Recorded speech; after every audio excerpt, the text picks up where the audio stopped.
The whip cracked like thunder across the Colorado sky, but it never touched her skin. Clara Whitfield stood tied to the post in her bloodied wedding dress, condemned for refusing a monster's hand. Then a stranger stepped between her and death, a cowboy with ice in his eyes and fire in his heart. He caught the lash with his bare hand and spoke words that would change everything. "She's already taken." This is their story. Stay with me until the end and drop a comment with your city so I can see how far this tale has traveled across the world. The sun hung low over Clearwater, Colorado, painting the dusty main street in shades of copper and blood. It was the kind of evening that should have been peaceful, the kind where families gathered on porches and children chased fireflies through the dying light. But there was nothing peaceful about this day, nothing gentle about the crowd that had gathered in the town square, their faces drawn with shame and fear, their eyes fixed on the horror unfolding before them. Clara Whitfield stood at the center of it all, her wrists bound to the weathered whipping post that had seen too much cruelty in its years. Her wedding dress, once white as fresh snow, now torn and stained with dirt and blood, hung from her shoulders like a shroud. The delicate lace her mother had spent months crafting was shredded at the hem, dragging through the Colorado dust. Her dark hair had come loose from its careful braiding, falling wild around her face, and her green eyes, those defiant, burning eyes, stared straight ahead, refusing to give her tormentors the satisfaction of seeing her break. She was 23 years old. She should have been celebrating her wedding day. Instead, she was about to be whipped like a criminal in front of the entire town. The crowd had formed a loose circle around the post, keeping a safe distance as if the violence about to occur might somehow spread to them if they stood too close. There were perhaps 60 people gathered, merchants and farmers, wives clutching their children close, old men who had seen the frontier at its worst and thought those days were behind them. But no one moved to help her. No one dared, because Silas Garrison stood at the edge of that circle, his massive frame casting a long shadow across the square. And when Silas Garrison wanted something, even the law looked the other way. He was a man built like a bull, broad-shouldered and thick-necked, with hands that looked like they could crush stones. At 56, his hair had gone iron gray, but his face remained hard and unlined, carved from the same unforgiving stone as the mountains that surrounded Clearwater. He wore a black suit that must have cost more than most families earned in a year, and his boots, polished to a mirror shine, had probably never touched a stirrup. Silas Garrison didn't ride horses anymore. He owned half the territory and had other men do his riding for him. His eyes were the color of dirty ice, and right now they were fixed on Clara with the kind of hunger that made decent people look away. "I gave you every opportunity, girl," Silas said, his voice carrying easily across the silent square. It was a voice accustomed to being obeyed, deep and rough as gravel underfoot. "Every goddamn opportunity to do this the civilized way. I offered you a proper wedding, a contract that would have saved your family's worthless land. I even offered to let you keep that pathetic garden your mother loved so much." Clara's jaw tightened, but she didn't respond. Couldn't respond. The gag in her mouth prevented that. A crude piece of cloth tied so tight it cut into the corners of her lips. They'd gagged her after she'd cursed Silas in front of the entire congregation, right there in the church, with the preacher stammering and the guests gasping. She'd told him exactly what he could do with his proposal, using language that would have made a saloon girl blush. It had been worth it. Even now, tied and helpless, she didn't regret those words. "You embarrassed me," Silas continued, taking a step closer. The crowd parted before him like water before the prow of a ship. "In my own town, in front of people I do business with. You made me look like a fool, Clara Whitfield, and that's something I just can't abide." His foreman, a wiry man named Dutch Crenshaw, stood beside the whipping post with the coiled leather in his hands. Dutch was loyal to Silas the way a dog was loyal to the hand that fed it, completely and without question. He'd done this before, Clara knew. Whipped men who'd crossed Silas, whipped workers who'd tried to organize for better wages, whipped anyone his boss pointed at. His eyes were empty as he tested the whip's weight, letting it uncoil slightly to check the length. The leather was old and stained dark with use. "You know the law in these territories, don't you?" Silas asked, addressing the crowd now as much as Clara.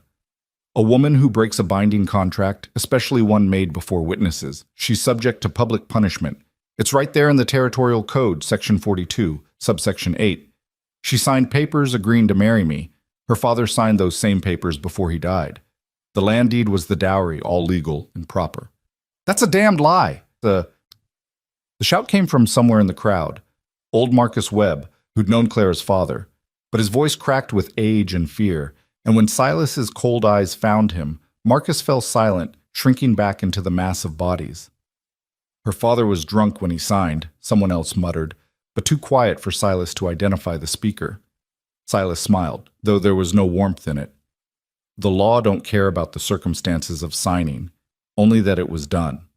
And Clara here, she had the chance to honor that contract. Hell, I gave her 3 months to come around, to see reason. Instead, she spat in my face in front of God and everybody.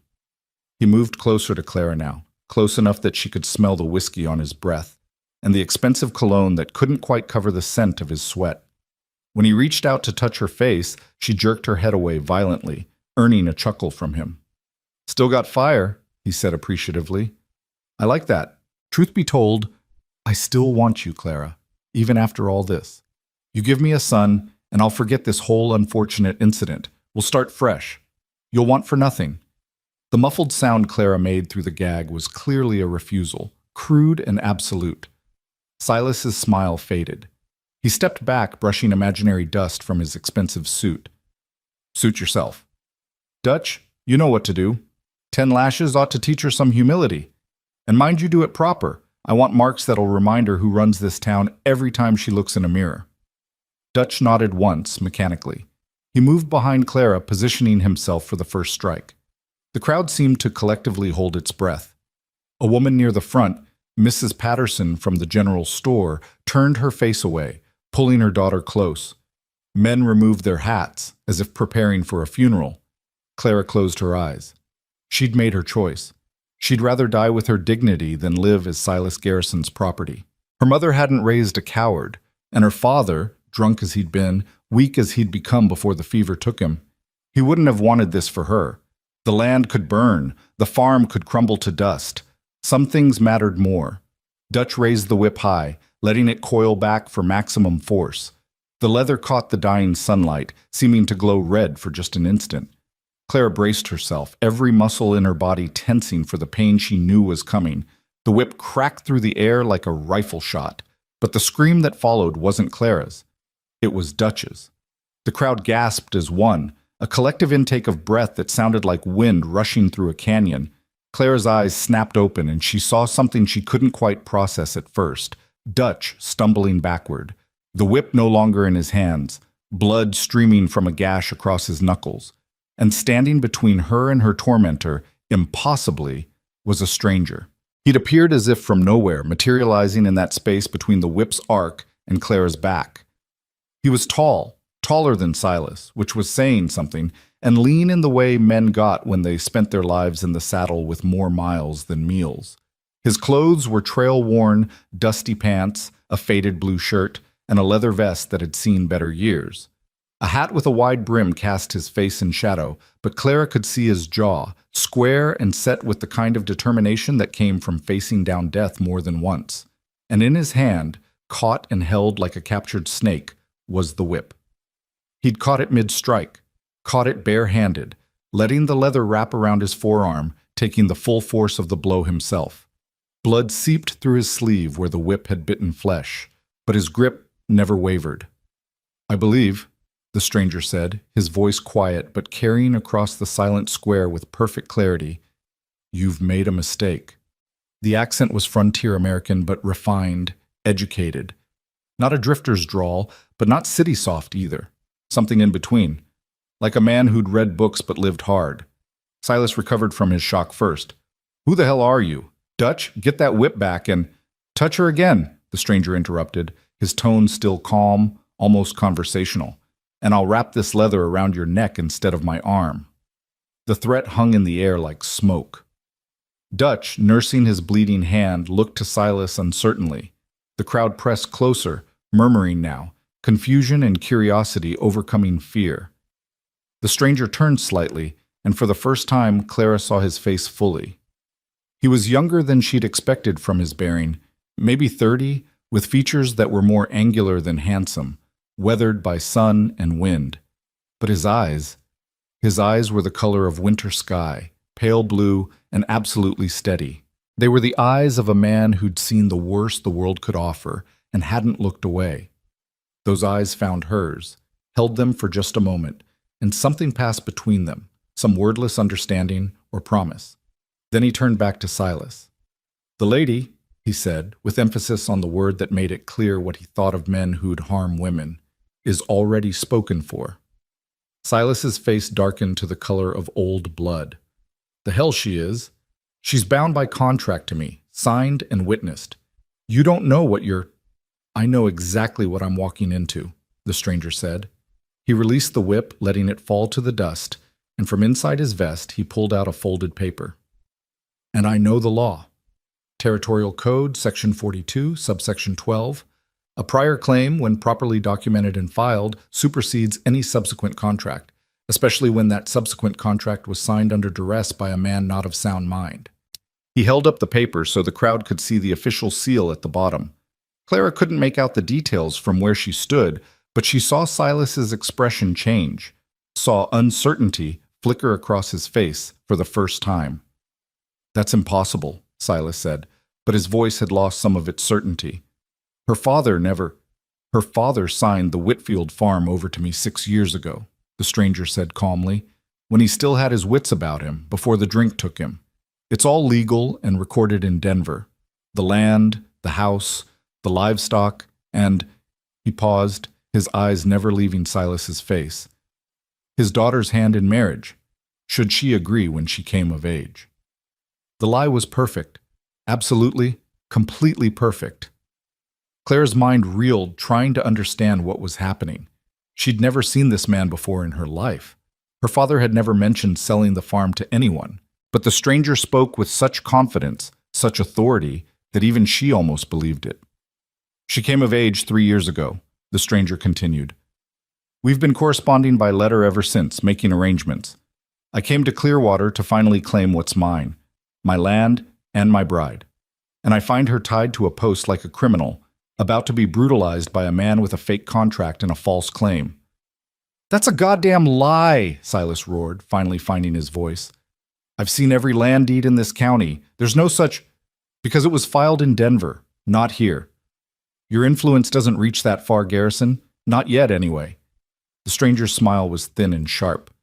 "You can send a wire to verify if you'd like.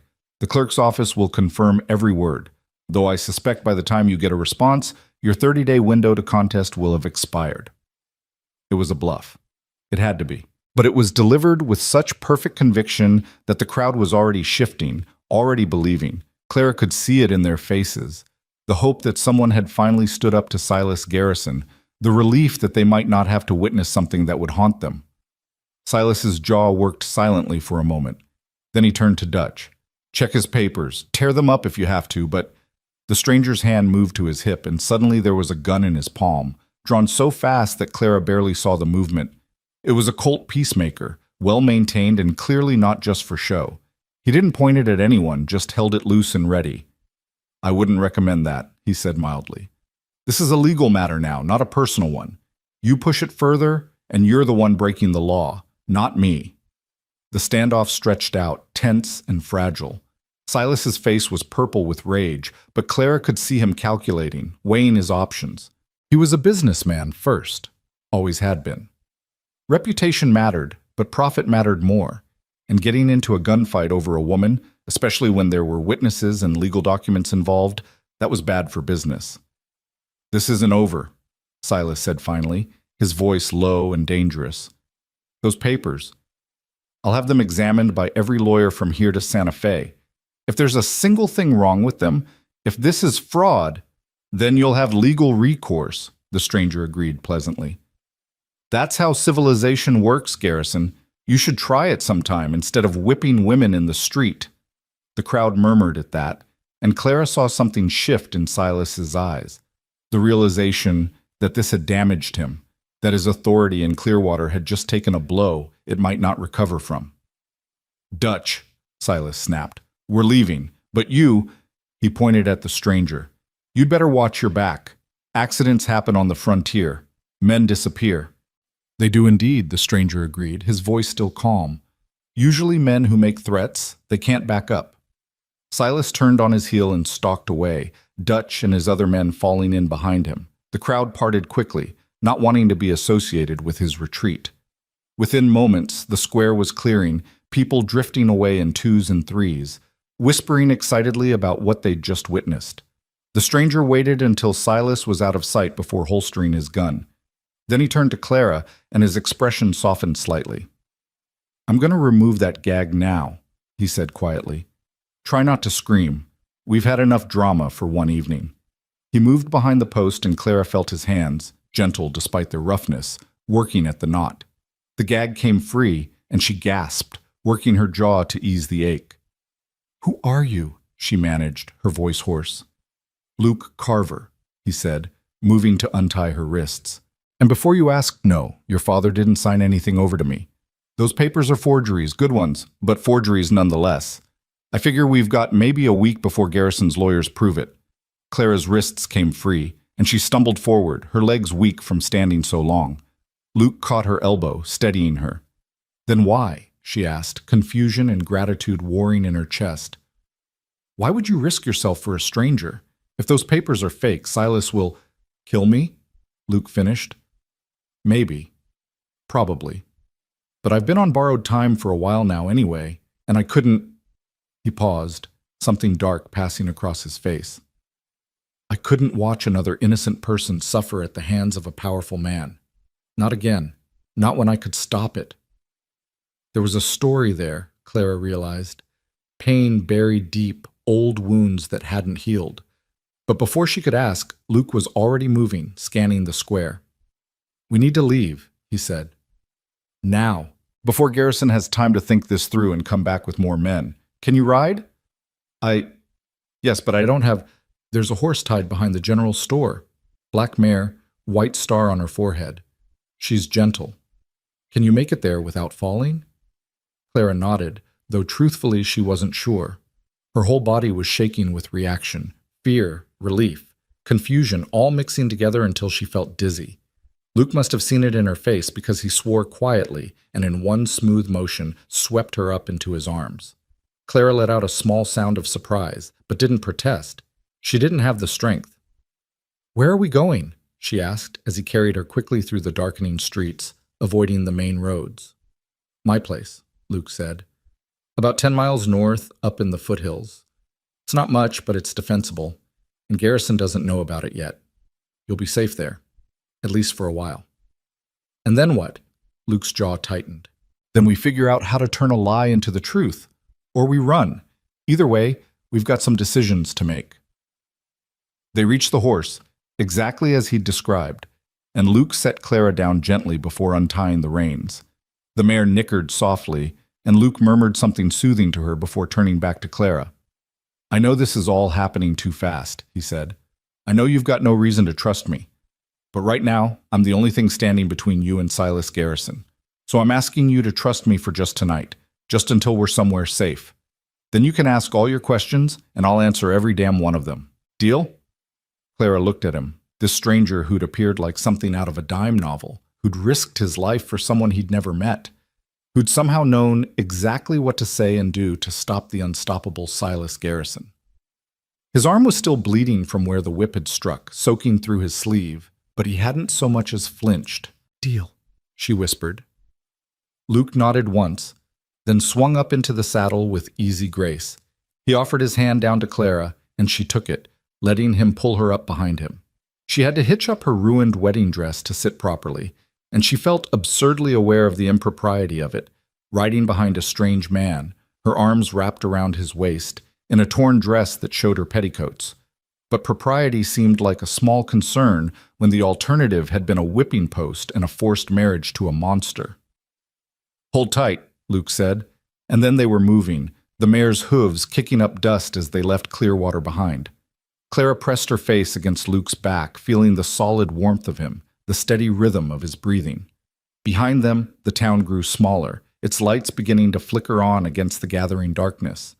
Somewhere back there, Silas Garrison was planning his next move, gathering his forces, preparing to reclaim what he believed was his. But for now, for this moment, Clara was free. She closed her eyes and held on tighter, not knowing what tomorrow would bring, not knowing if this stranger was her salvation or just another danger in a different form. But she knew one thing with absolute certainty. Whatever came next, it had to be better than what she'd left behind. The mare carried them north, toward the dark line of mountains, toward whatever future waited in those hills. And Clara Whitfield, who hours ago had been a bride condemned, now rode into the unknown with a cowboy who'd caught a whip meant for her back and claimed her as his own, with nothing but a lie and a gun. It was the most terrifying and exhilarating moment of her life. And it was only the beginning. The night air grew colder as they climbed higher into the foothills, the mare picking her way carefully along a narrow trail that Luke seemed to know by heart, even in the darkness. Clara's arms ached from holding on, her body pressed against Luke's back out of necessity rather than choice. She could feel the tension in his muscles, the constant vigilance of a man who expected trouble at every turn. Neither of them had spoken since leaving Clearwater. The silence stretched between them, heavy with unasked questions and the weight of what had just happened. Clara's mind kept replaying the moment the whip had cracked through the air, the impossible speed with which Luke had moved, the cold authority in his voice when he'd faced down Silas Garrison. Who was this man? And more importantly, what did he want from her?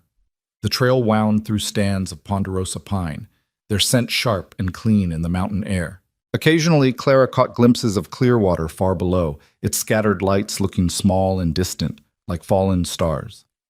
She wondered if her few friends were talking about what had happened, if Mrs. Patterson was telling her daughter that sometimes God sent angels in unexpected forms, if old Marcus Webb was drinking to the memory of her father and cursing himself for not standing up to Silas. She wondered if Silas was already planning his revenge. "Not much further now," Luke said suddenly, his voice startling her. It was the first either of them had spoken in nearly an hour. "There's a spot up ahead where the trail widens. We'll rest the horse there for a minute." Clara nodded against his back, then realized he couldn't see her. "All right," she managed, her voice barely above a whisper. True to his word, the trail soon opened into a small clearing where a stream tumbled down over smooth rocks, catching the moonlight. Luke dismounted first, then reached up to help Clara down. Her legs nearly buckled when her feet hit the ground, stiff from riding and weak from the day's trauma. Luke's hand steadied her, strong and sure. "Easy," he said. "Take a minute. Let the blood flow back." He led the mare to the stream, letting her drink while he scanned their surroundings with the practiced eye of someone accustomed to danger. Clara watched him, really looked at him for the first time since he'd appeared in the town square like some kind of avenging spirit. In the moonlight, she could see the blood on his sleeve more clearly, a dark stain spreading from where the whip had wrapped around his arm. "You're hurt," she said, moving toward him. "Let me see."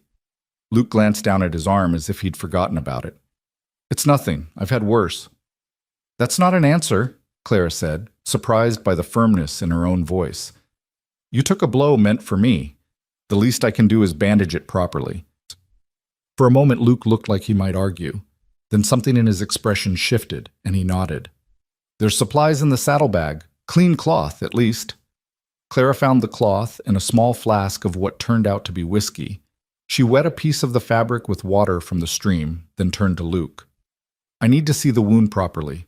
Can you remove your vest and shirt?" Even in the moonlight, she could see the hesitation cross his face.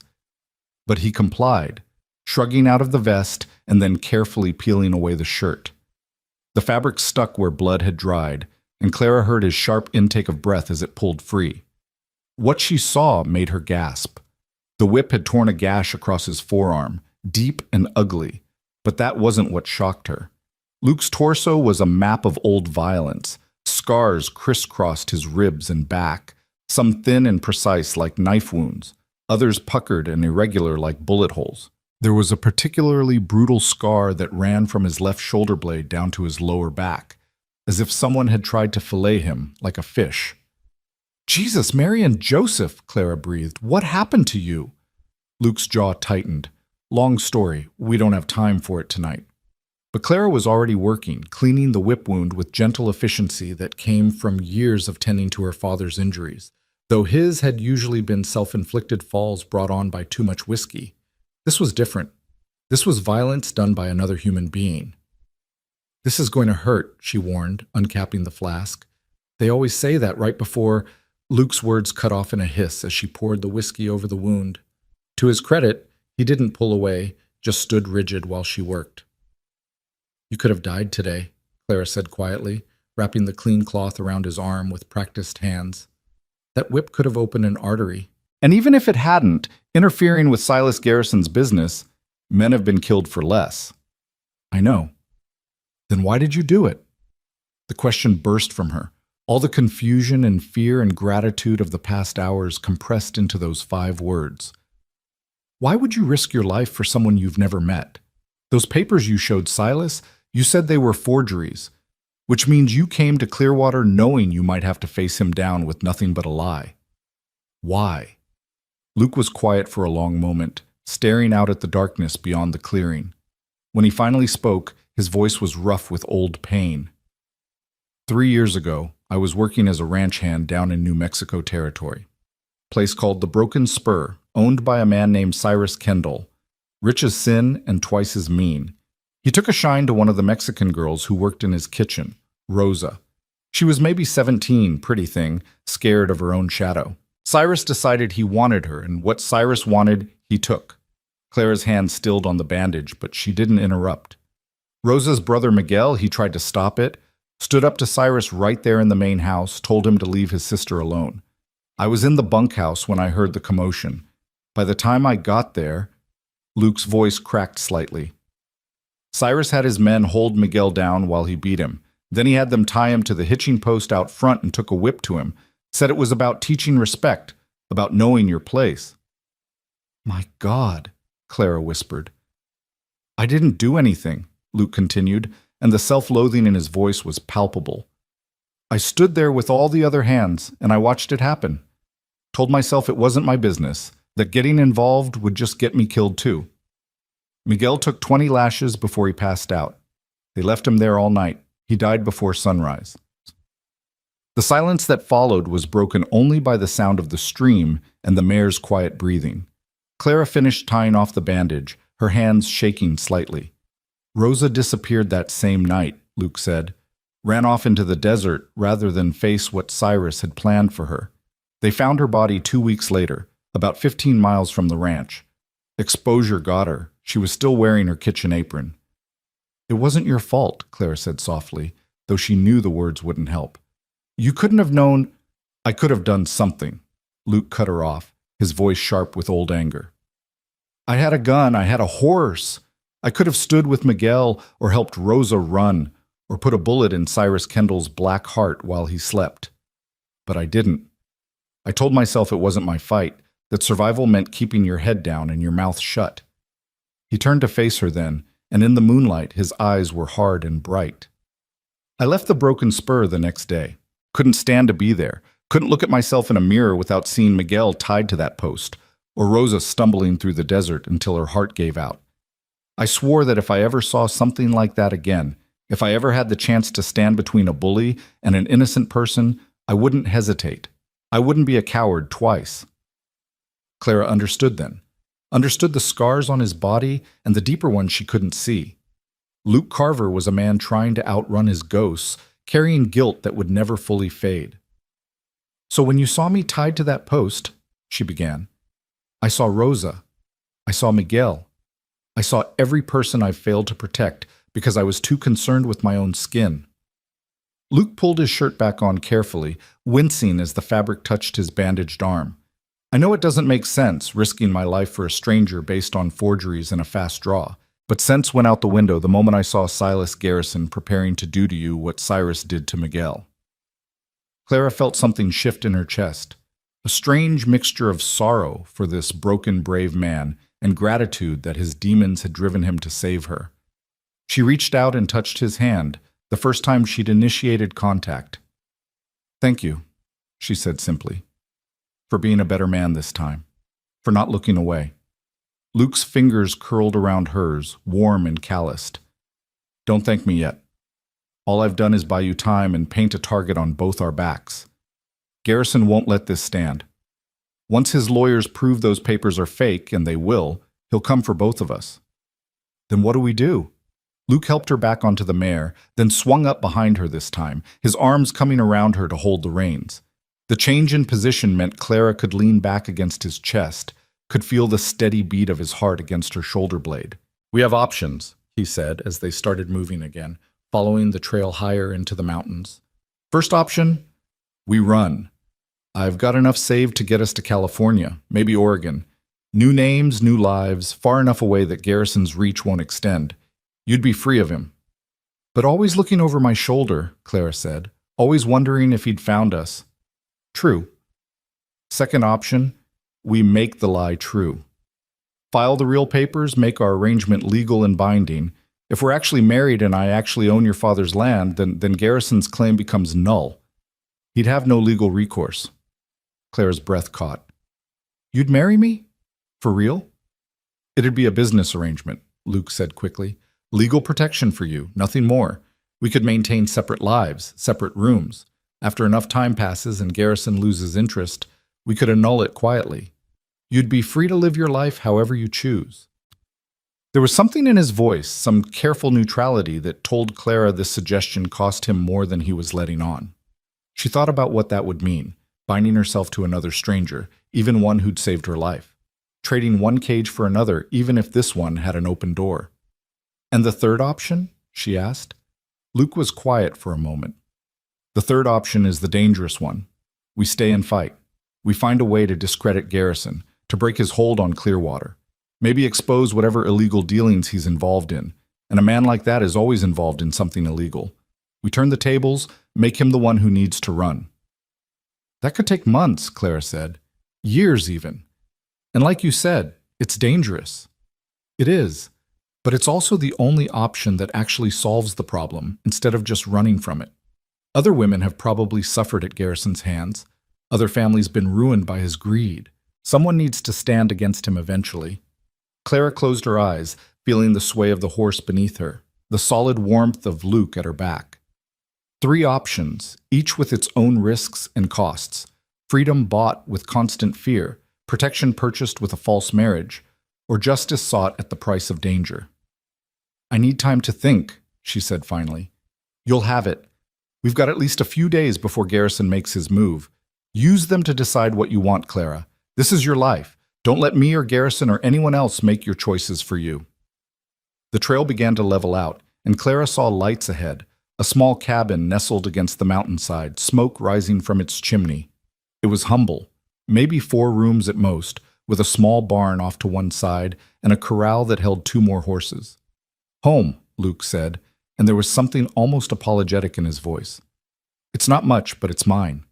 Free and clear, no mortgage or claim against it. Bought it with honest money from honest work. You'll be safe here, Clara. I give you my word. He dismounted and helped her down, then led the mare toward the barn. Clara stood in front of the cabin, looking up at the dark mountains that surrounded it. She could still see a faint glow on the horizon where Clearwater lay, could imagine Silas there, plotting and planning. But up here, in this hidden place, she felt something she hadn't experienced in months. Hope. Luke emerged from the barn and walked to the cabin door, producing a key from his pocket. I should warn you, he said, turning back to her. I wasn't expecting company. Place might be a bit rough. I was about to be whipped in the town square, Clara said dryly. I think I can handle a dusty cabin. That earned her a small smile, the first real one she'd seen from him. It transformed his face, making him look younger, less haunted. Then he opened the door and gestured for her to enter. The cabin's interior was indeed rough, but clean. A stone fireplace dominated one wall, with embers still glowing from a fire Luke must have started before heading into town. There was a simple kitchen area with a cast-iron stove, a wooden table with 2 chairs, and what looked like a bedroom door on the far wall. Shelves lined the walls, holding books, more books than Clara would have expected. She saw Shakespeare and Dickens, treatises on law and land management, even a few dime novels tucked in between the more serious volumes. You read, she said, surprised. Luke shrugged, moving to stoke the fire back to life. Got to do something with the long winter nights, and I learned young that knowledge is its own kind of weapon. Those law books are what helped me forge the papers I showed Garrison. Had to know exactly what they'd look for, how to make it convincing. Clara moved closer to the shelves, running her fingers along the spines. My mother loved books. She taught me to read when I was 4 years old, used to make up stories about the characters in our favorite novels. My father thought it was foolish, teaching a girl more than basic reading and sums, said it would give me ideas above my station. And did it? Luke asked, bringing the fire to a healthy blaze. Oh yes, Clara said, a sad smile touching her lips. Ideas about choice and freedom, about women who determined their own futures. Ideas that made me refuse Silas Garrison even when it meant losing everything. Luke straightened, studying her in the firelight. Your mother sounds like she was a remarkable woman. She was. She died when I was 15. Pneumonia took her over the course of a week.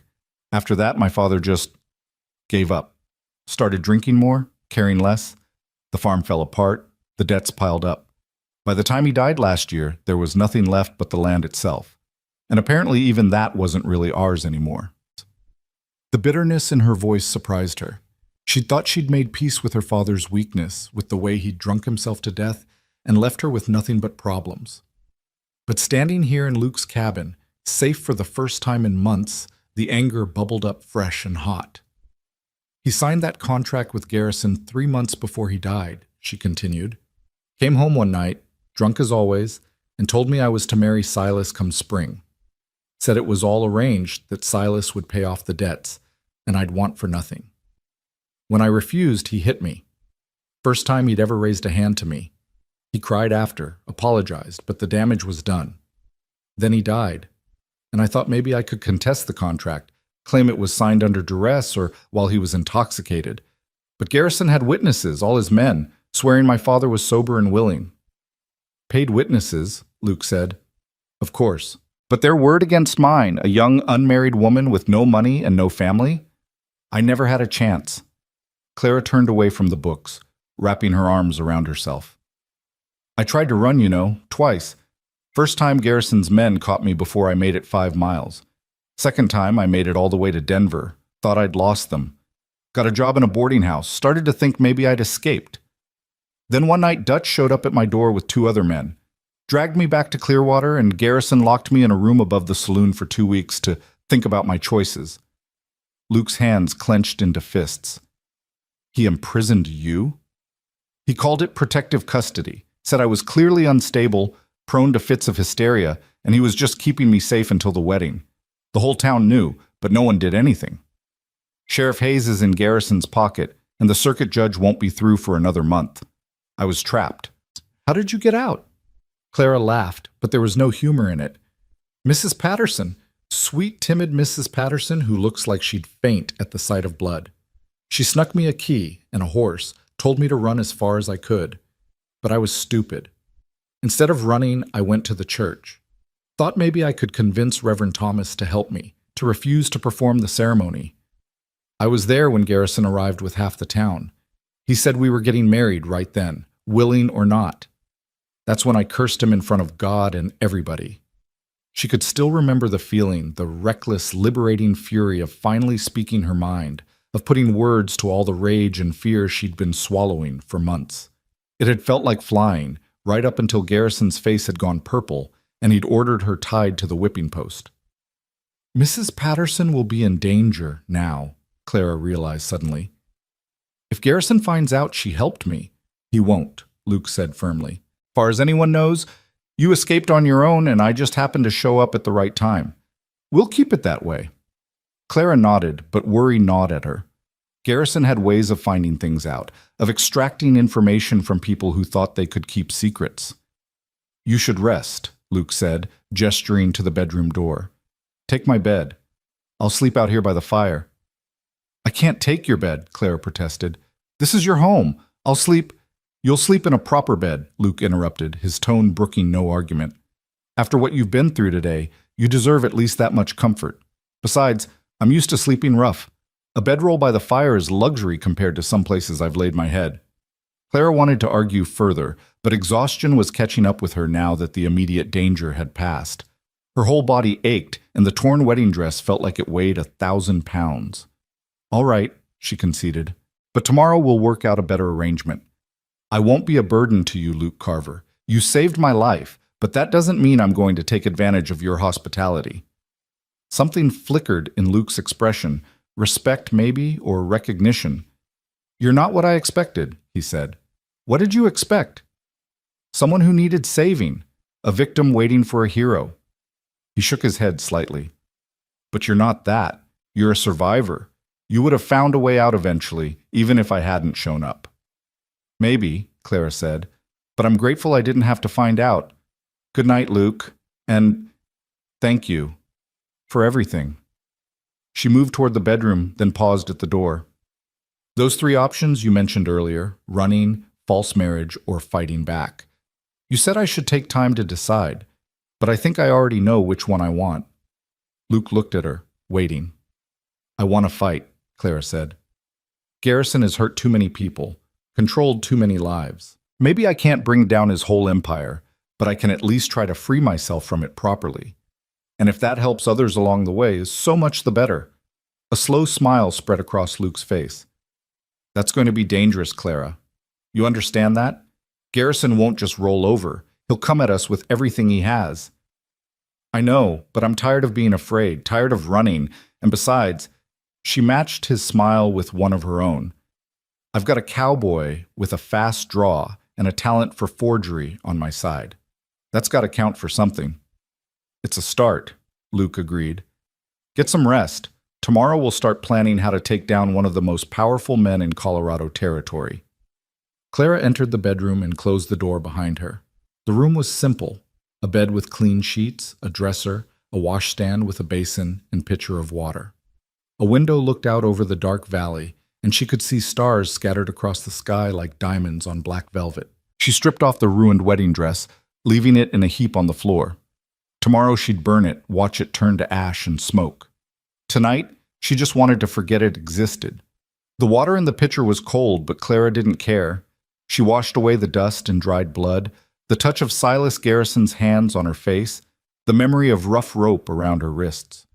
When she was as clean as she could get without a proper bath, she found a shirt hanging on a peg, one of Luke's by the size of it, and pulled it on. It fell to her knees, and she had to roll the sleeves up several times, but it was clean, and it smelled like wood smoke and leather, and something she couldn't quite name.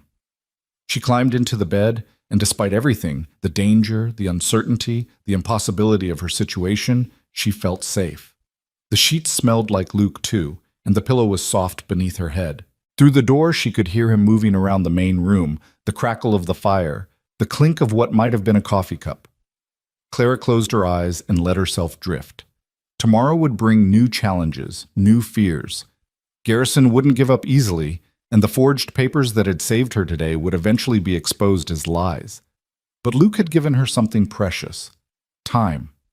Time to plan, time to think, time to figure out how to turn the tables on a man who'd never faced real consequences for his actions.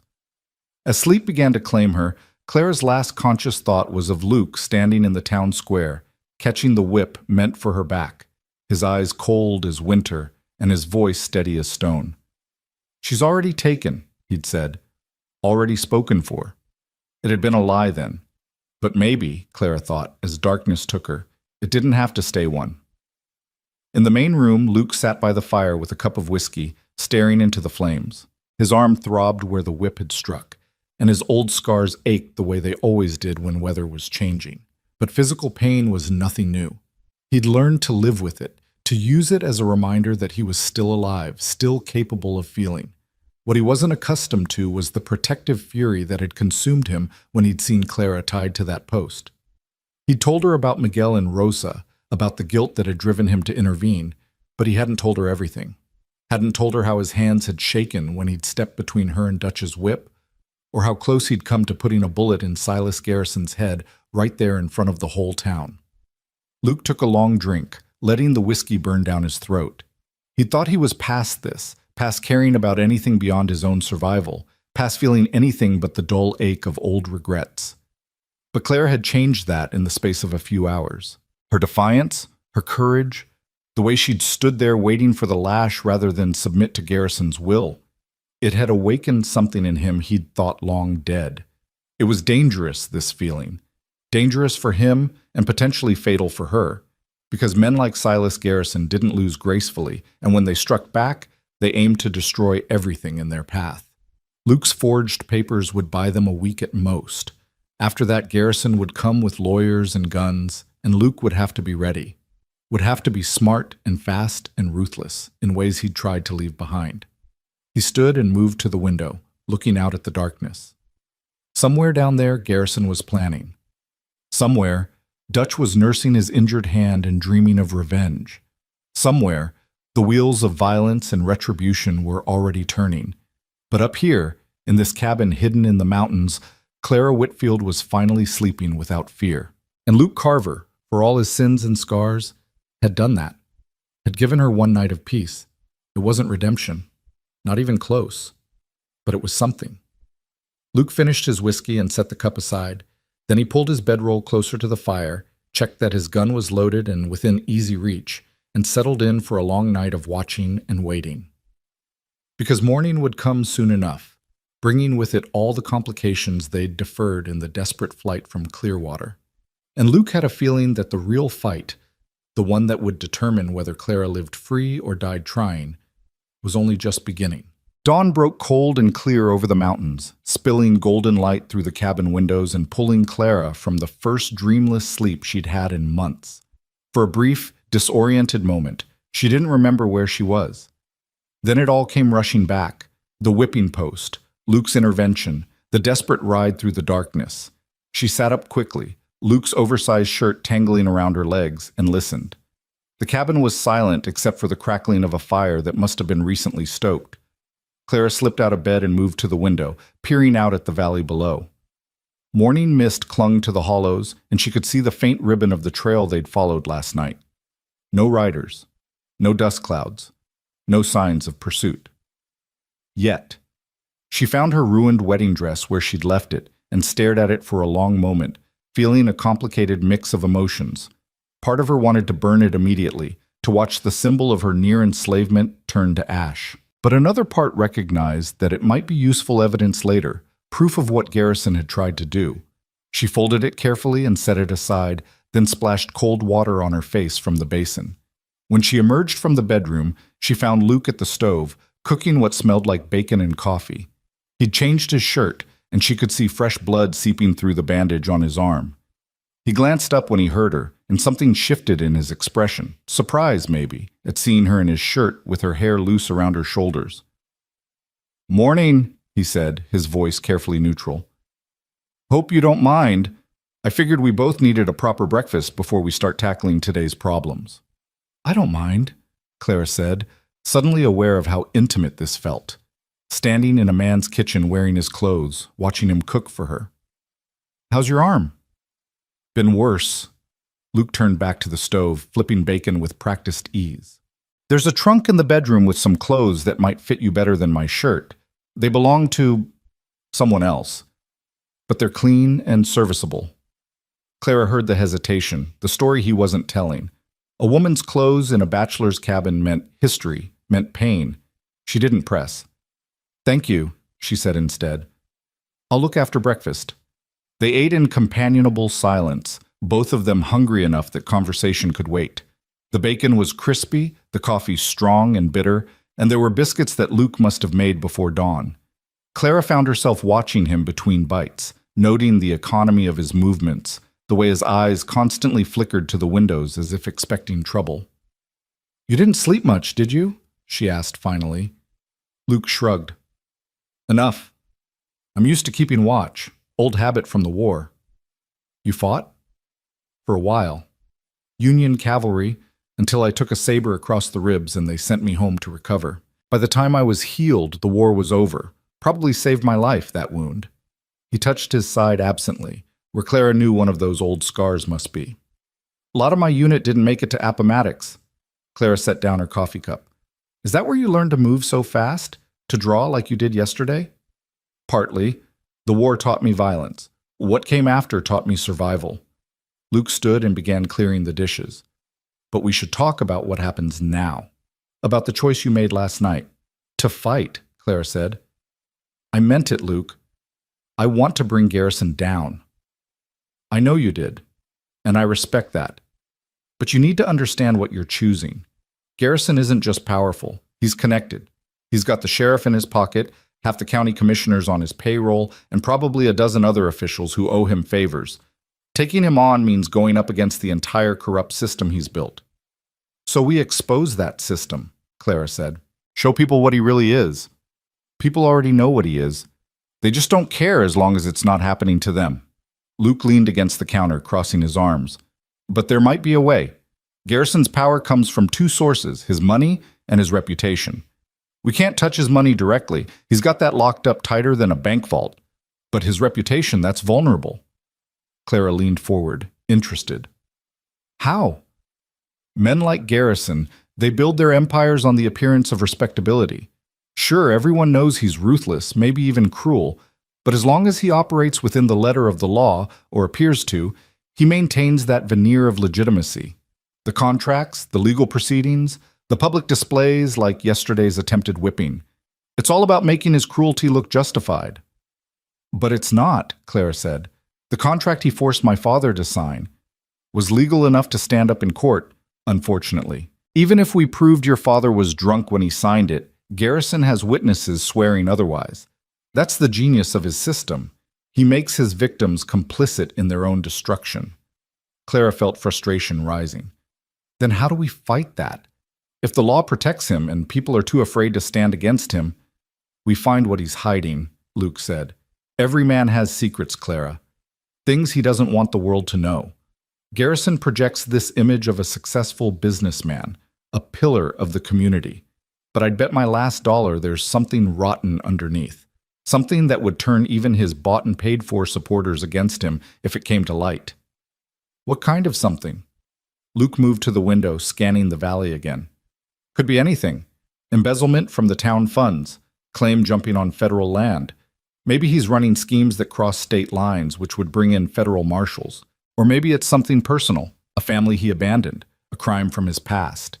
Men don't get as powerful as Garrison without leaving bodies in their wake, literal or figurative. Clara joined him at the window, standing close enough that she could feel the heat from his body. So we need to investigate him, dig into his past, find the skeleton in his closet. That's the idea. But it won't be easy. Garrison keeps his secrets well guarded, and asking too many questions will tip him off that we're not just running or hiding. What about your forged papers? Clara asked. How long before he proves they're fake? 3 days? Maybe 4 if we're lucky. He'll have sent telegrams to Denver by now, demanding they check the land office records. When they come back showing no such filing exists, he'll know for certain. After that, he'll move fast. Probably get the sheriff to issue a warrant for my arrest on fraud charges. Then come after both of us. 3 days. Clara felt the weight of that deadline settling over her. 3 days to find something damning enough to destroy Silas Garrison's empire. Or 3 days until they'd have to run or fight with no ammunition but desperation. Then we'd better start now, she said. Where do we begin? Luke turned to face her, and she saw approval in his eyes. We start with what we know. Garrison came to Clearwater about 15 years ago, already wealthy. Before that, no one seems to know much about him. That's our first question. Where did his money come from? Men don't just appear out of nowhere with the kind of capital he had. Who would know? Old-timers mostly, people who were here when he arrived. The problem is, most of them are either dead, bought off, or too scared to talk. Luke paused, thinking. But there's one person who might help. Amos Brennan. He runs the telegraph office, been there for 20 years. He's also about the only man in Clearwater who seems immune to Garrison's influence. Clara knew Amos slightly, a gruff, solitary man who kept to himself and had a reputation for absolute discretion about the messages he transmitted. You think he'd talk to us? Maybe, if we approach it right. Amos doesn't like Garrison, but he's also not stupid. We'd need to give him a reason to risk himself. What about Mrs. Patterson? Clara asked. She helped me before. Maybe she knows something. Luke shook his head. Too dangerous for her. Garrison might already suspect she was involved in your escape. We bring her into this, we're painting a target on her back. He was right, Clara knew, but it chafed. She hated the idea of good people suffering while monsters like Garrison walked free. There's another angle, Luke said. Garrison's business dealings. He owns the bank, half a dozen businesses in town, and probably twice that in surrounding areas.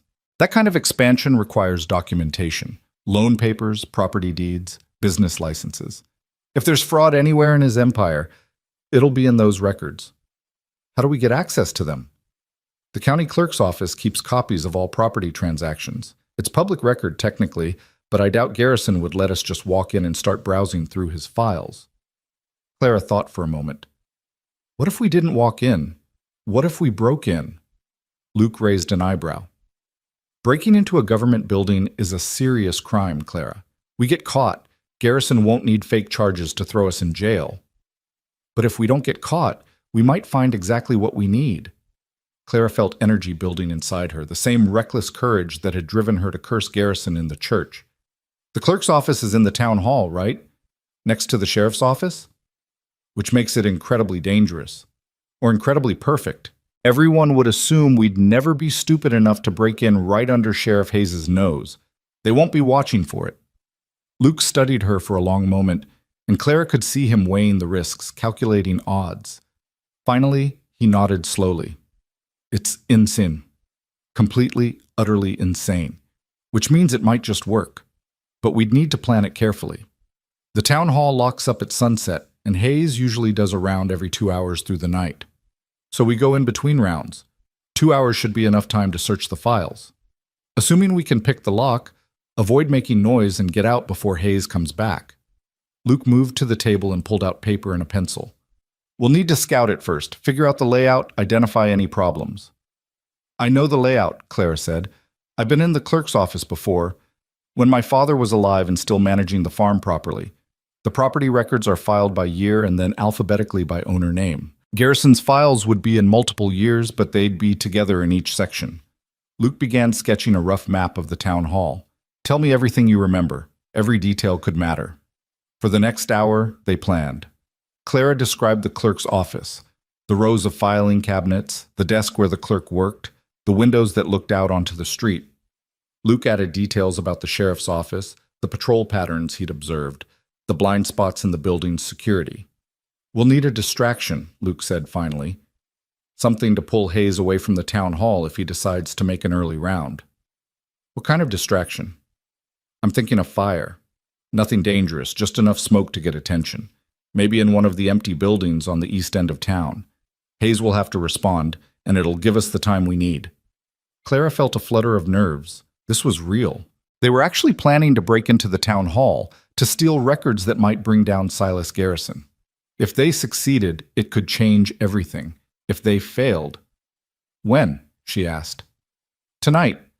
The longer we wait, the more time Garrison has to make his move, and we need to do this while those forged papers are still giving us cover, making him think we're just sitting here waiting for his lawyers to disprove our claim. Won't he be watching the cabin? Probably has men on the trail right now. But there's another way down the mountain, an old mining track that comes out near the Miller farm, about 3 miles from town. We can use that, circle around, come into Clearwater from the south where he won't be expecting us. Clara felt her heart racing. This was happening. Tonight they would walk back into danger, back into Garrison's territory, and try to steal the evidence they needed to destroy him. I should change, she said. Find those clothes you mentioned. Luke nodded, his expression serious. Clara, before you do, you should know that once we commit to this, there's no going back. If Garrison catches us, he'll kill us. Maybe not immediately, but eventually. He can't afford to let us live, not after we've challenged him so publicly. I know. And even if we succeed, even if we find evidence and expose him, he might still come after us. Men like Garrison don't accept defeat. They find ways to strike back, to make you pay even as their empires crumble. Clara moved closer to him, close enough to see the flecks of gray in his blue eyes, the small scar on his chin that she hadn't noticed before. Luke, I've been living in fear for months. Fear of Garrison, fear of what he'd do to me, fear of a future trapped in a marriage that would slowly kill everything I am. Yesterday, tied to that post, I thought I was going to die. Or worse, that I'd survive and be broken. She reached out and touched his hand, the one that had caught the whip meant for her back. But you gave me something more valuable than safety. You gave me a choice, the chance to fight back, to maybe make a difference. I won't waste that. I won't let fear control me anymore. Luke's fingers curled around hers, warm and strong. You're remarkable, you know that? Most people would take the easy way out, run and hide and pray Garrison never finds them. Most people haven't had the luxury of learning that hiding doesn't work, that monsters like Garrison will always find you unless you make them stop looking. Clara squeezed his hand once, then released it. I'll get changed. We should probably rest before tonight. It's going to be a long one. She returned to the bedroom and opened the trunk Luke had mentioned. Inside were women's clothes, simple dresses, practical skirts and blouses, undergarments that had been carefully folded and preserved. Clara pulled out a dark blue dress that looked like it would fit, along with the necessary undergarments. As she changed, she couldn't help wondering about the woman who'd worn these clothes. Someone Luke had cared about clearly. Someone who'd left or died or disappeared from his life, leaving only these garments behind. Another ghost to add to the collection that seemed to haunt him. The dress fit reasonably well, a bit loose in the waist but otherwise serviceable. There were boots, too, worn but sturdy. Clara laced them up and checked her reflection in the small mirror above the dresser. She looked different than she had yesterday, older somehow, harder. The girl who'd stood in the church and cursed Silas. Garrison felt like a stranger. This person looking back at her was someone who could break into a government building and face down killers. She wasn't sure if that was progress or just a different kind of loss. When she emerged, Luke was cleaning his gun, checking the action with the careful attention of a man who knew his life might depend on it. He looked up when she entered, and something flickered across his face. Recognition, maybe, or memory. They fit, he said simply. They do. Luke, the woman who... Her name was Elizabeth, he said, cutting her off gently. She was my wife. Died 4 years ago of cholera down in Texas. I couldn't save her, couldn't even hold her at the end. The doctors wouldn't let me near for fear I'd catch it too. Clara felt her heart break a little for him. I'm sorry. So am I. She was good, kind, deserved better than dying in a pest house, delirious and alone. Luke set the gun aside. I kept her clothes thinking maybe I'd give them to someone who needed them. Guess I finally found the right person. You loved her. I did. Still do, in a way. But she's gone, and I'm still here, and life keeps moving forward whether we're ready or not. He stood, rolling his shoulders as if to shake off the weight of memory. You should rest. We've got maybe 8 hours before we need to head into town. I'll keep watch. But Clara wasn't ready to rest, wasn't ready to be alone with her thoughts about what tonight might bring. Teach me, she said instead. Teach you what? To shoot. To fight. Whatever you think I need to know to survive what's coming. Luke hesitated. Clara, there's not enough time to... Then teach me what you can. Even if it's just the basics. I won't be helpless again, Luke. I won't stand there waiting for someone else to save me. Something in her voice must have convinced him because he nodded slowly. All right, come on. He led her outside to a small clearing behind the cabin. The morning sun was fully up now, warming the air but not yet hot. Luke positioned her facing a large tree about 20 yards away, then stood behind her and placed his gun in her hands. It's heavier than you expect, he said, his voice close to her ear, and it kicks when you fire. Most people, first time they shoot, they close their eyes right before they pull the trigger. Fight that instinct. Keep your eyes open. Focus on your target. Clara felt the weight of the Colt in her hands, the cold metal against her palms. It was a thing designed for one purpose only, to kill. The thought should have frightened her. Instead, she felt a strange sense of power. Both hands, Luke instructed, adjusting her grip. Line up the sights with your target. Breathe in, let it out halfway, then squeeze the trigger gently. Don't jerk it. Clara did as he said, focusing on the tree trunk, on the rough bark that marked where she should aim. She breathed in, let it out, squeezed. The gun roared and bucked in her hands, the recoil driving her back a step. The shot went wide, kicking up dirt 3 feet to the left of the tree. Again, Luke said, you jerked it at the last second. Trust the process. Trust yourself. Clara raised the gun again, correcting her stance. This time when she fired, the bullet hit the tree, though far from where she'd aimed. Better, Luke said. 5 more shots. Make each one count. They worked together through the morning, Luke patient and methodical, Clara determined and focused. By the time the gun was empty, she was hitting the tree consistently, even if she couldn't control exactly where on the trunk the bullet struck. That's enough for now, Luke said, taking the gun back to reload it. You won't become a sharpshooter overnight, but at least now you know which end to point at the enemy. Will I have to use it tonight? Clara asked. I hope not.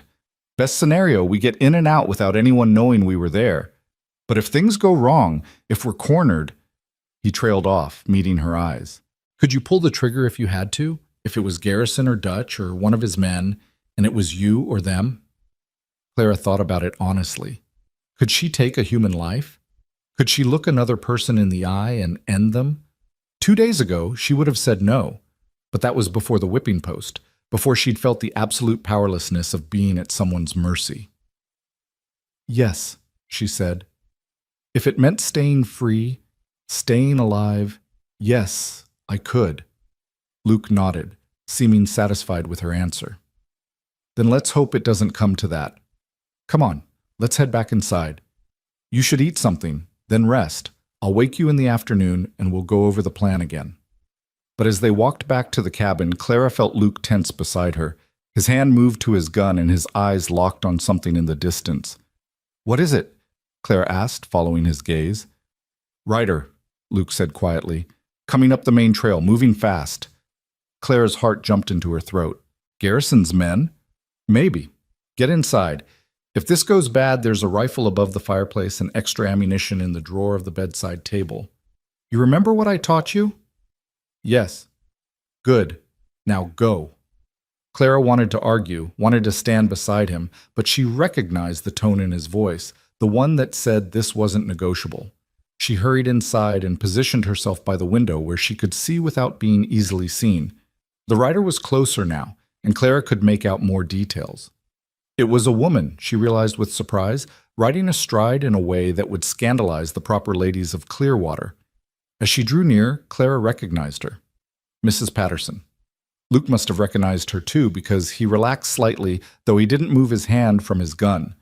Mrs. Patterson pulled up in front of the cabin, her horse lathered with sweat, her usually neat hair coming loose from its pins.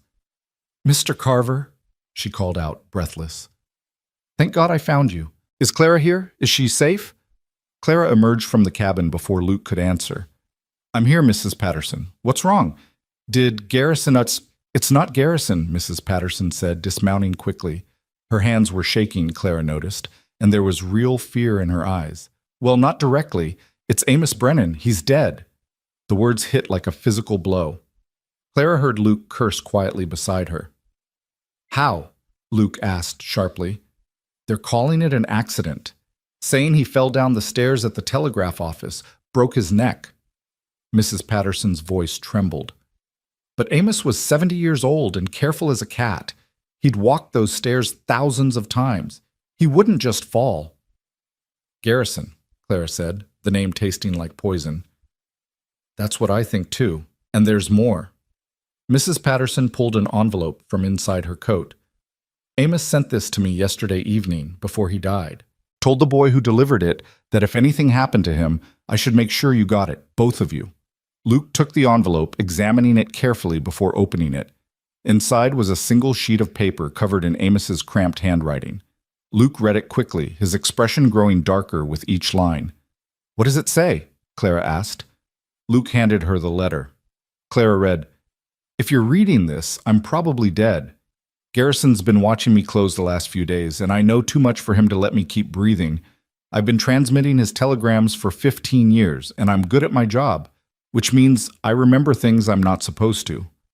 3 days ago, Garrison sent a telegram to someone in Santa Fe, someone named Valdez.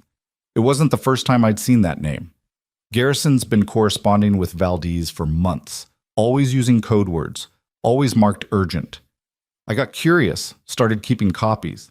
I've hidden them in the one place Garrison would never think to look, inside the cover of the hymnal in the church, third pew, from the back on the left.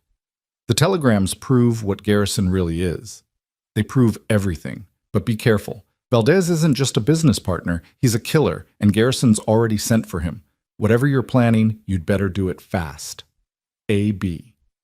Clara looked up from the letter, her mind racing. Valdez! Who is that? Trouble, Luke said grimly. Diego Valdez is a hired gun out of New Mexico territory. He's got a reputation for being thorough and creative. If Garrison's called him in, it means he's done playing by the rules.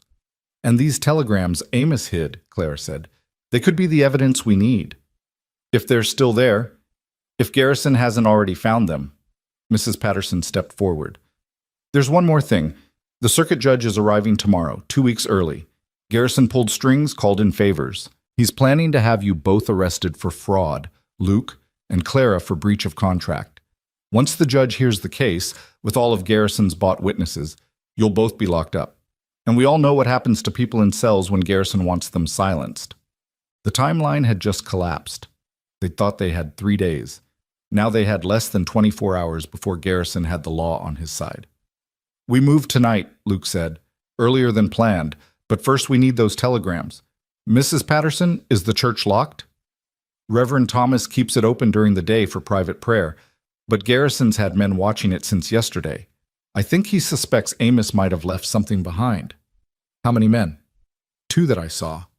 One by the front entrance, one around back. Luke was already moving, heading into the cabin. Clara, change into something dark. We're going to church. In broad daylight? Mrs. Patterson looked horrified. You'll be seen! That's the idea, Luke said. Garrison expects us to sneak around, to hide.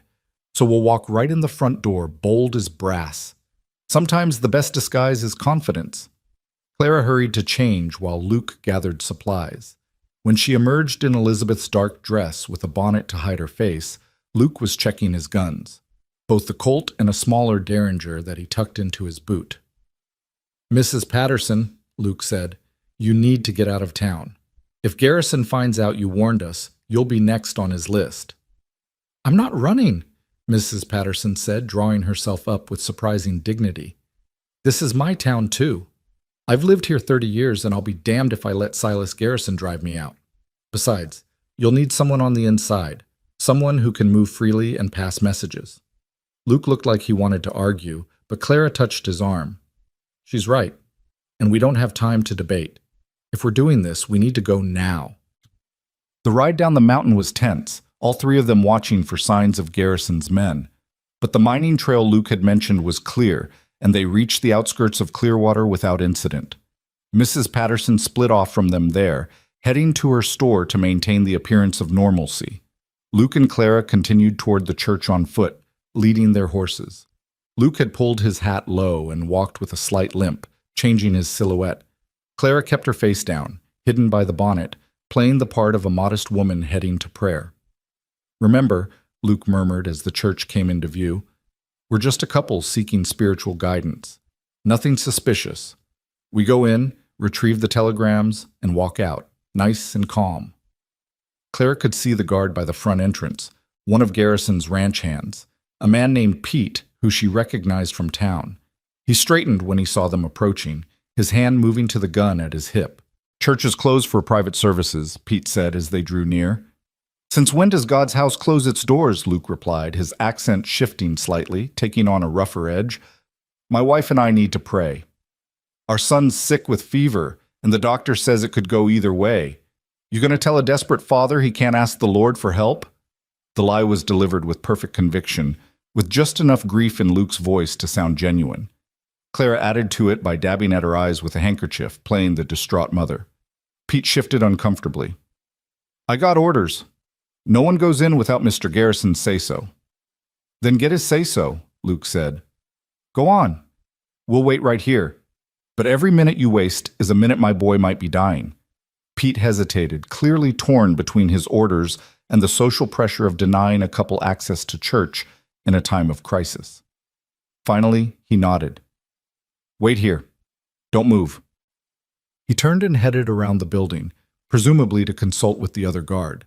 The moment he was out of sight, Luke grabbed Clara's hand and they moved quickly to the church entrance. "He'll be back in seconds," Luke whispered, pulling open the door. "Find that hymnal. Third pew from the back, left side." They slipped inside the church, and Clara was immediately struck by the smell. Incense and old wood and the ghost of Sunday sermons. The interior was dim, lit only by the sunlight filtering through stained glass windows. Clara rushed to the third pew from the back, found the hymnal, and opened the back cover. Nothing. Her heart sank. Garrison had found them first. They were too late. Then she noticed the hymnal in the rack in front of that pew, also in the third row from the back, technically. She grabbed it, opened the cover, and nearly sobbed with relief. Folded papers were tucked inside, covered in Amos's handwriting. "Got them," she hissed to Luke, who was watching the door. "Then we need to—" The door burst open and Pete rushed in, gun drawn, the second guard right behind him. "I knew it! You ain't got no sick kid!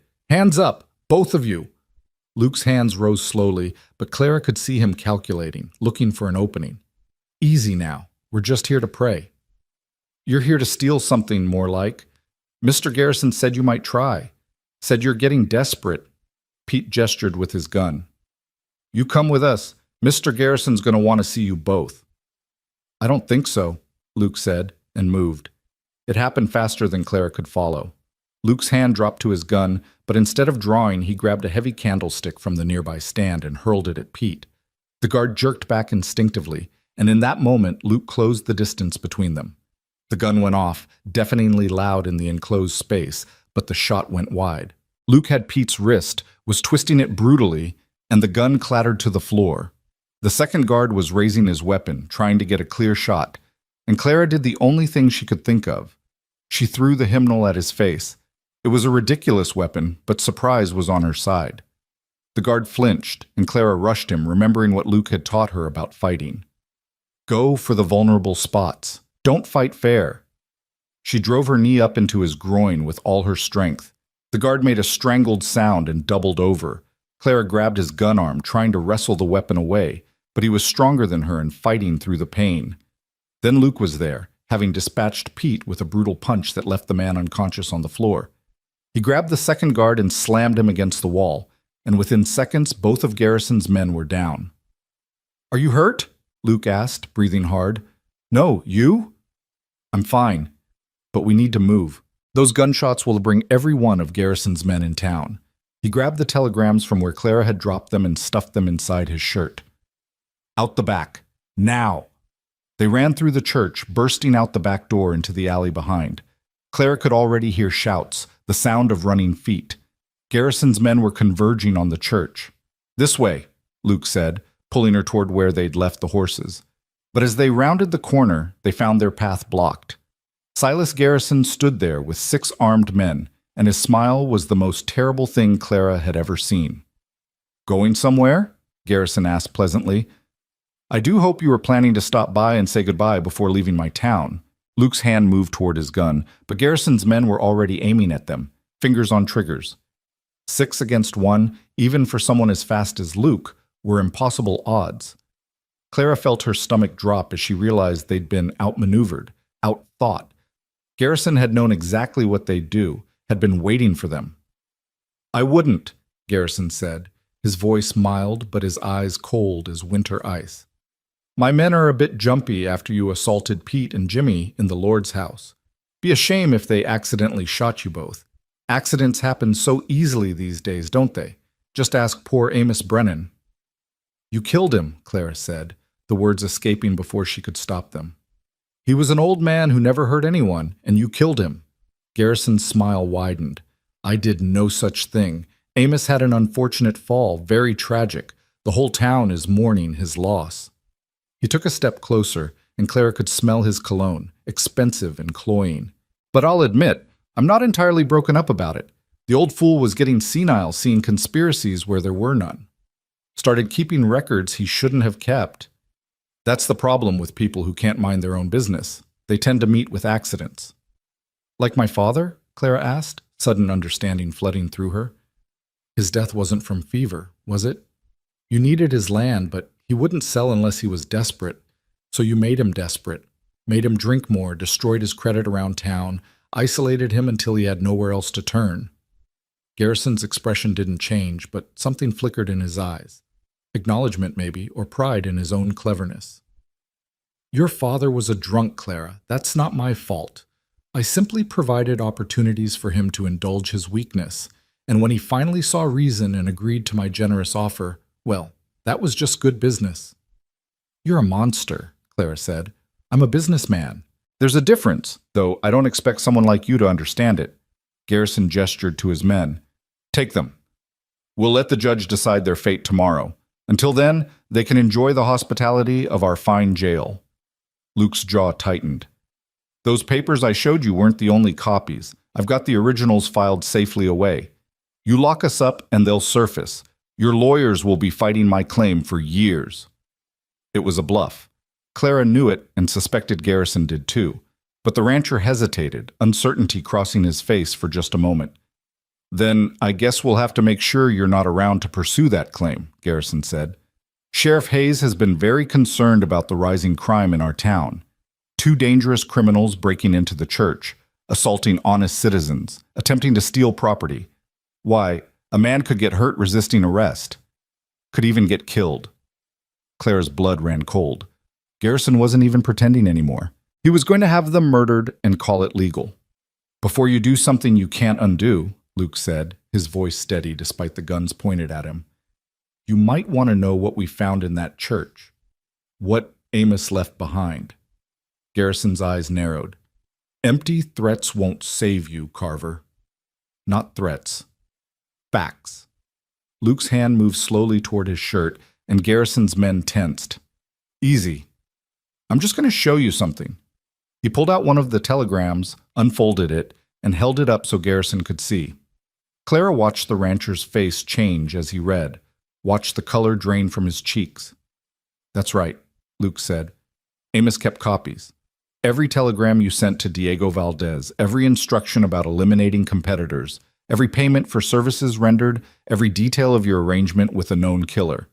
This one here, it's particularly interesting. The one where you discuss eliminating Marcus Webb if he doesn't stop asking questions about land deeds. The one dated 3 days before Marcus's barn mysteriously burned down with him inside.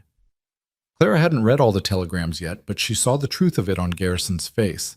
Marcus Webb had died 6 months ago in a fire everyone had called accidental. But it hadn't been an accident. None of it had been accidents. There's more, Luke continued, his voice hardening. Telegrams about fraudulent land claims, about bribing county officials, about threatening families until they sold their property for pennies on the dollar. Amos documented 15 years of your crimes, Garrison. Every murder, every theft, every corrupt deal, and we've got them all. Give me those papers, Garrison demanded, his composure cracking. Give them to me now, or I'll... You'll what? Shoot us in front of witnesses? Luke gestured toward the street, where Clara could see townspeople gathering, drawn by the commotion. There's already a crowd forming. You kill us now, and you'll have to explain why. And once people start asking questions, once they start looking into Amos's death and these telegrams, your whole empire comes crashing down. Garrison's hand moved to his own gun, and for a moment Clara thought he might actually do it, might shoot them both despite the risk. But then Sheriff Hayes came running up, his deputy behind him, both men out of breath. Mr. Garrison, we heard shots, Hayes said, then saw Luke and Clara. Are these the ones who broke into the church? They are, Garrison said, his voice tight with barely controlled rage. Arrest them. Assault, theft, trespassing. I want them locked up until the judge arrives tomorrow. Hayes moved forward, pulling out iron shackles, but Luke held up the telegram. Sheriff, before you do that, you might want to see what we found. Evidence of multiple murders, including Marcus Webb. Your old friend Marcus, remember? The one you promised his widow you'd investigate? Hayes froze, his eyes moving from the telegram to Garrison and back again. Clara could see the conflict in his face, fear of Garrison warring with whatever vestige of conscience he still possessed. Don't listen to him, Garrison snapped. Those papers are forgeries, just like the land deeds. These two are desperate, making up wild stories. Then you won't mind if we show them to the judge tomorrow, Luke said. Let him decide if they're real or fake. After all, if they're forgeries, you've got nothing to worry about. The crowd was growing larger now, and Clara could hear whispers, see people craning their necks to see what was happening.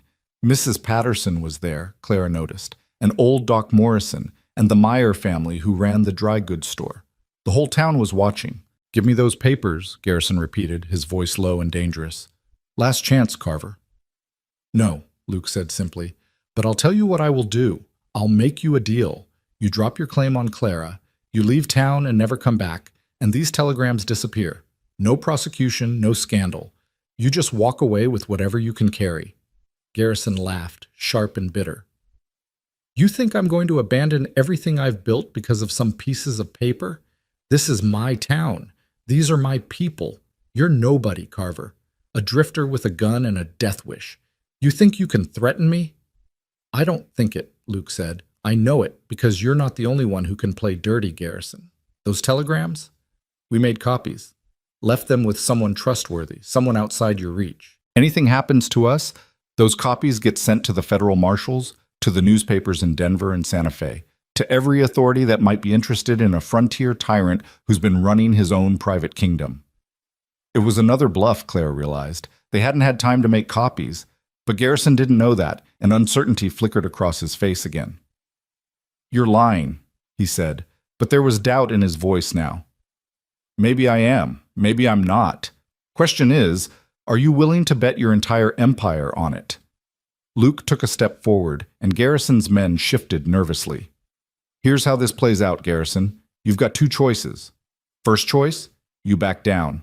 You release Clara from that contract, you get on a horse, and you ride out of Clearwater. Start over somewhere else, somewhere your reputation hasn't preceded you. It's not ideal, but you walk away alive and free. And the second choice? You push this. You have us arrested, try to make those telegrams disappear, maybe even succeed in having us killed. But then those copies surface. Federal marshals come investigating. They dig into every deal you've ever made, every property you've acquired, every convenient death that happened in your orbit. Even if they can't prove everything, even if some of it's circumstantial, it'll be enough. They'll strip you of everything, Garrison. Your money, your land, your freedom. You'll spend whatever years you have left in a federal prison, and your name will be remembered as a cautionary tale. The silence that followed was absolute. Even the crowd had gone quiet, everyone holding their breath, waiting to see what Silas Garrison would do. Clara watched emotions war across his face: rage, fear, calculation, pride. This was a man who'd built an empire on intimidation and control, and now he was being backed into a corner by a cowboy and the woman he'd tried to break. "Sheriff Hayes," Garrison said finally, his voice carefully controlled, "I want those two arrested for theft and assault. Lock them up." Hayes hesitated, glancing at the crowd, at the telegram still visible in Luke's hand. "Mr. Garrison, maybe we should—" "Now, Sheriff, that's an order." Hayes moved forward reluctantly, and Garrison's men closed in. Luke looked at Clara, and she saw the message in his eyes. "Trust me." He handed the telegrams to Hayes. "Read them, Sheriff," Luke said. "Every word. Then ask yourself if you want to be complicit in what they describe. Ask yourself if you can live with being Garrison's lapdog when the truth comes out." Hayes took the papers with shaking hands, and Garrison lunged for them.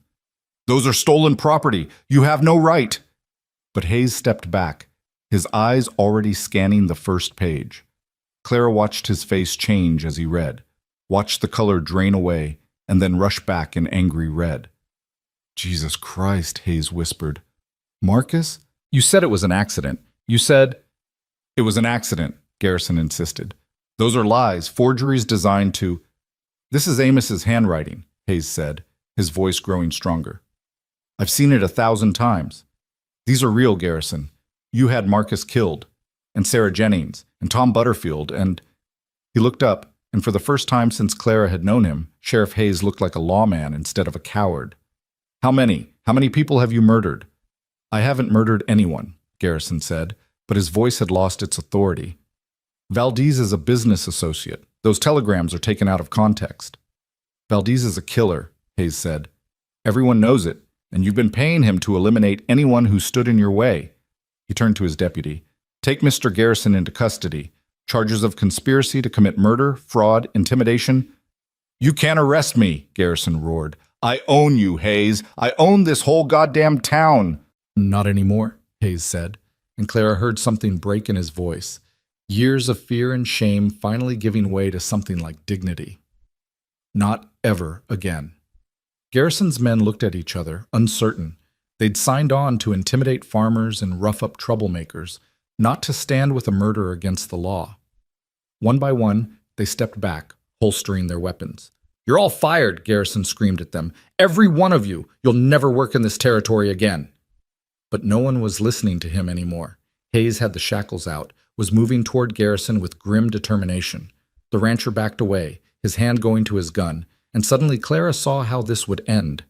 Garrison wasn't a man who could accept defeat, wasn't a man who could go quietly to a cell. "Luke," she said urgently, but he'd already seen it too. Garrison's gun cleared leather, and for a frozen moment, everyone stood paralyzed. Then several things happened at once. Hayes dove to the side, shouting a warning. Luke pushed Clara behind him and drew his own weapon, and Silas Garrison, the man who'd terrorized Clearwater for 15 years, aimed his gun not at Luke or Hayes, but at Clara.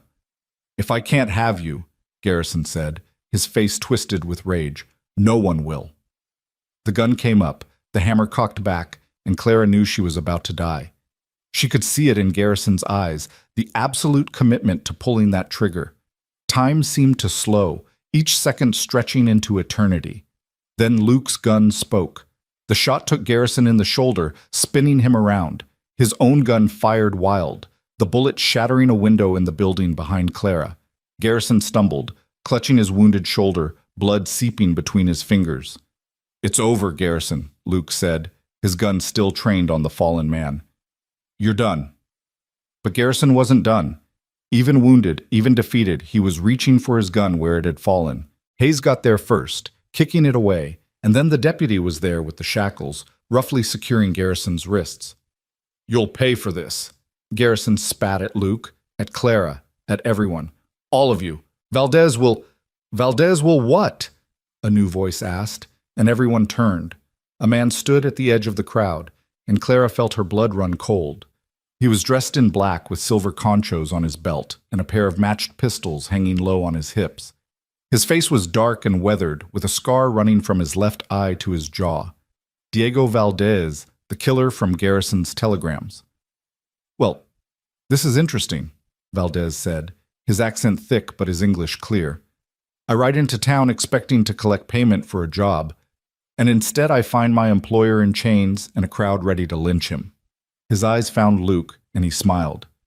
"You must be the one causing all this trouble, the cowboy who caught the whip." Luke shifted slightly, positioning himself more completely between Valdez and Clara. "Job's canceled, Valdez. Your employer's going to prison. Best thing you can do is ride out of here and forget you ever knew Silas Garrison." Valdez laughed. "Ah, but I've been paid already, half up front, as is my custom. And Mr. Garrison, he wanted 2 people eliminated, a man and a woman. Funny thing is, I think I'm looking at them right now." The crowd scattered, people diving for cover, leaving only Luke, Clara, and Sheriff Hayes standing in the street with Valdez. Hayes had his gun out but looked terrified, clearly outmatched. "This doesn't have to happen," Luke said. "Garrison can't pay you the other half. The job's void." "But my reputation isn't," Valdez said. "I've never left a job unfinished. People know that about me. They know when Diego Valdez takes a contract, that contract gets fulfilled. I don't do this for the money anymore, amigo. I do it for the principle." His hands moved to his guns, and Clara knew they were about to die. Luke was fast, but Valdez was a professional killer, and he had the advantage of being prepared, relaxed, ready. "Wait," Clara said, stepping out from behind Luke. "If you're going to kill us, at least tell me one thing first. Did you kill my father?" Valdez tilted his head, considering. "The drunk with the farm? No, that one died on his own. The fever, as I recall. Garrison wanted me to do it, said the old man was taking too long to die naturally, but the sickness beat me to it." Clara felt a strange relief. Her father had been weak, had betrayed her, but at least his death had been natural. At least he hadn't suffered at this monster's hands. "Thank you for telling me," she said. Then to Luke, "I'm sorry I got you into this." "You didn't get me into anything," Luke said. I walked into it with my eyes open, and I'd do it again. Valdez nodded approvingly. Such nobility. It's almost a shame. I think in another life, we could have been friends, you and I. You have a warrior's heart. He flexed his fingers, preparing to draw. But business is business. On 3. 1. A rifle shot cracked across the square, and Valdez jerked, blood blooming on his chest. He looked down in surprise, then up at the building behind them, where Mrs. Patterson stood in a second-story window with a smoking rifle. 2, she said quietly, and fired again. Valdez fell, his guns never clearing leather, and didn't move again. The silence that followed was deafening. Clara stared at Mrs. Patterson, sweet, gentle Mrs. Patterson, who ran the general store and taught Sunday school, standing there with a rifle in her hands and a look of grim satisfaction on her face. "My husband was a buffalo hunter," Mrs. Patterson said calmly. "Before we came to Clearwater, he taught me to shoot. I'm a bit rusty, but some things you don't forget." She looked at Clara. "I told you I wasn't running. This is my town, too." Hayes was the first to recover. He moved to Valdez's body, checked for a pulse, and shook his head. "Dead." He looked up at Mrs. Patterson. That was self-defense. Defense of others. You saved lives here today, ma'am." "I know," Mrs. Patterson said. She lowered the rifle and disappeared from the window. Clara felt her knees go weak, and Luke caught her, holding her steady. "It's over," he said. "It's really over." But even as he said it, Clara heard a commotion from where Garrison stood in custody. The rancher had gone pale, swaying on his feet, and blood was spreading across his shirt much faster than it should from a shoulder wound. "The bullet must have hit an artery," Doc Morrison said, pushing through the crowd and examining Garrison. "We need to get him to my office now, or he'll bleed out." They got Garrison onto a makeshift stretcher, but Clara could see it was already too late. The rancher's eyes were glazing over, his breathing shallow and rapid. He looked at Clara as they carried him past, and his lips moved. She had to lean close to hear him. "You should have just married me," Garrison whispered. "All of this for nothing." Then his eyes went blank, and Silas Garrison, who had ruled Clearwater like a king for 15 years, was gone. The crowd stood in shocked silence. Sheriff Hayes removed his hat, though whether out of respect or relief, Clara couldn't tell. Luke's arm was still around her, and she leaned into him, feeling the weight of everything that had happened settling over her like a physical thing. "Is it really over?" she asked again, needing to hear it, needing to believe it. "It is," Luke said. "Garrison's dead. Valdez is dead. The telegrams prove everything. You're free, Clara, truly free." Free. The word felt strange, unfamiliar. For so long she'd been defined by her lack of freedom, by the chains of debt and contract and fear. Now those chains were broken, and she didn't quite know who she was without them. The circuit judge arrived the next day as scheduled and presided over a hasty inquest. The telegrams were entered into evidence, and witness after witness came forward, people who'd been too afraid to speak before, but who now told stories of intimidation, fraud, and defeat and violence. The judge declared Garrison's death a lawful killing in defense of others, cleared Mrs. Patterson of any wrongdoing, and nullified every contract Garrison had made under duress. Clara's father's farm was returned to her, free and clear. The debts Garrison had claimed were examined and found to be largely fabricated, supported by forged documents. The land was hers, and with it, her future. But that future felt impossibly large and uncertain as she stood in front of the cabin 3 days later, her few belongings packed and ready to go. Luke was saddling his horse, preparing to ride out. He'd done what he came to do, had saved her life, and helped free a town from tyranny. Now he was leaving, and Clara felt something in her chest crack at the thought. "You could stay," she said, the words escaping before she could stop them. "The farm, it's too much for one person. I could use help getting it running again." Luke paused in his work, his back to her. "Clara, I know what you said about this being temporary, about moving on once I was safe, but..." She moved closer, close enough to see the tension in his shoulders. "You don't have to keep running from your ghosts, Luke. You've proven you're not the man who stood by while Miguel died. You've proven it 100 times over. Have I? Luke turned to face her, and his eyes were filled with old pain. Or did I just trade one set of ghosts for another? Every time I close my eyes, I see Garrison dying. I see Valdez falling. I tell myself they deserved it, that the world's better without them, but you're not a killer, Clara finished. You're a protector. There's a difference. Is there? I've taken lives, Clara. I'll carry that weight forever. Then let me help you carry it. Clara reached out and took his hand, the one that had caught the whip meant for her back. You gave me my freedom. You gave me my life. The least I can do is share it with you. Luke looked at their joined hands, and Clara saw him struggling with something. When I told you about the 3 options, running, false marriage, or fighting, I didn't tell you about the 4th option. What 4th option? The one where we make this real. Where the lie becomes truth, not out of necessity, but out of choice. He raised his eyes to hers. I'm in love with you, Clara. I think I have been since I saw you tied to that post, defiant even in the face of death. But I can't ask you to tie yourself to a man like me, a man with more scars than future. Clara felt tears prick her eyes, but they weren't tears of sadness. You're not asking, I'm offering, I'm choosing. You taught me that I have that power, Luke, the power to choose my own path.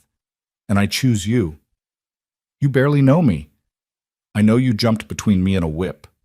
I know you forged documents to save a stranger. I know you've been carrying guilt for deaths that weren't your fault, and still you stood up when it mattered.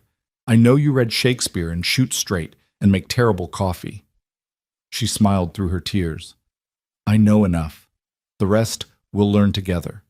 Luke pulled her close, and Clara went into his arms like coming home. I can't promise you an easy life, he said against her hair. My past might catch up with us. There might be more running, more fighting. I don't want easy, Clara said. I want real. I want a life I choose, with a man I choose. Everything else we'll face together. Luke pulled back just enough to see her face. Then I guess we should make those forged papers legal, find a real preacher, file real documents. Is that a proposal, Mr. Carver? It is, Miss Whitfield, though I'm fresh out of rings and romantic speeches. Clara laughed, and it felt good, felt free. I don't need romance. I need partnership. I need someone who sees me as an equal, who'll stand beside me, not in front of me. I can do that, Luke said. I can be that. He kissed her then, soft and careful, like she was something precious, and Clara kissed him back, tasting salt from her tears and the promise of a future she'd never dared to imagine. When they finally pulled apart, Clara saw Mrs. Patterson standing nearby with a covered basket, trying very hard to look like she hadn't just witnessed their embrace. I brought provisions, Mrs. Patterson said primly. For the farm. Thought you might need supplies to get started. Thank you, Clara said, unable to stop smiling. For everything. For the rifle shot, for the key, for being brave when we couldn't be, Mrs. Patterson interrupted.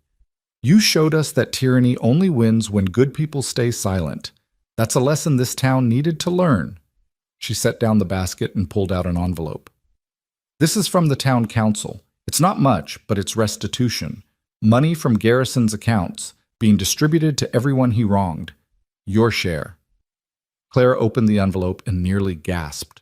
There was enough money to rebuild the farm, to buy livestock and seed, to start fresh. The rest of Garrison's estate is being liquidated, Mrs. Patterson continued. Some going to his victims, some to the territorial government to compensate for his fraud. The bank is being taken over by new management from Denver. Clearwater is getting a fresh start, thanks to you both. After Mrs. Patterson left, Clara and Luke stood together, looking out at the valley, at the town below, where smoke rose from chimneys and life went on. The farm awaited them, and with it, all the hard work of rebuilding. But for the first time in longer than she could remember, Clara felt hope. What do you think? Luke asked. Ready to start our life as an honest married couple? Almost, Clara said. She went to where she'd left the ruined wedding dress and picked it up. Together, she and Luke carried it to a clear spot away from the cabin. Luke struck a match, and Clara dropped the dress onto the small pyre they'd built. They watched it burn, the white fabric turning black and curling into ash. The dress that had symbolized her imprisonment, her near destruction, reduced to nothing but smoke rising into the clear Colorado sky. "Now I'm ready," Clara said, taking Luke's hand. They rode down the mountain together as the sun climbed higher, heading toward town and the preacher and a future they would build together. Behind them, the last wisps of smoke from the burning dress dissolved into the wind, carrying away the past. And ahead, Clearwater waited, a town learning to stand on its own, free from the shadow of tyranny. A place where a bride who'd been whipped for refusing a monster had found love with a cowboy who'd caught the lash and claimed her heart. The story would be told for years to come, growing with each retelling. But the truth was simpler and more profound than any legend. Two broken people had found each other in the darkest moment, had chosen to stand together against impossible odds, and had discovered that sometimes the greatest freedom comes not from running away, but from fighting for what matters. Clara Whitfield and Luke Carver were married 3 days later in the same church where they'd found Amos's telegrams. The whole town turned out, and Mrs. Patterson cried through the entire ceremony.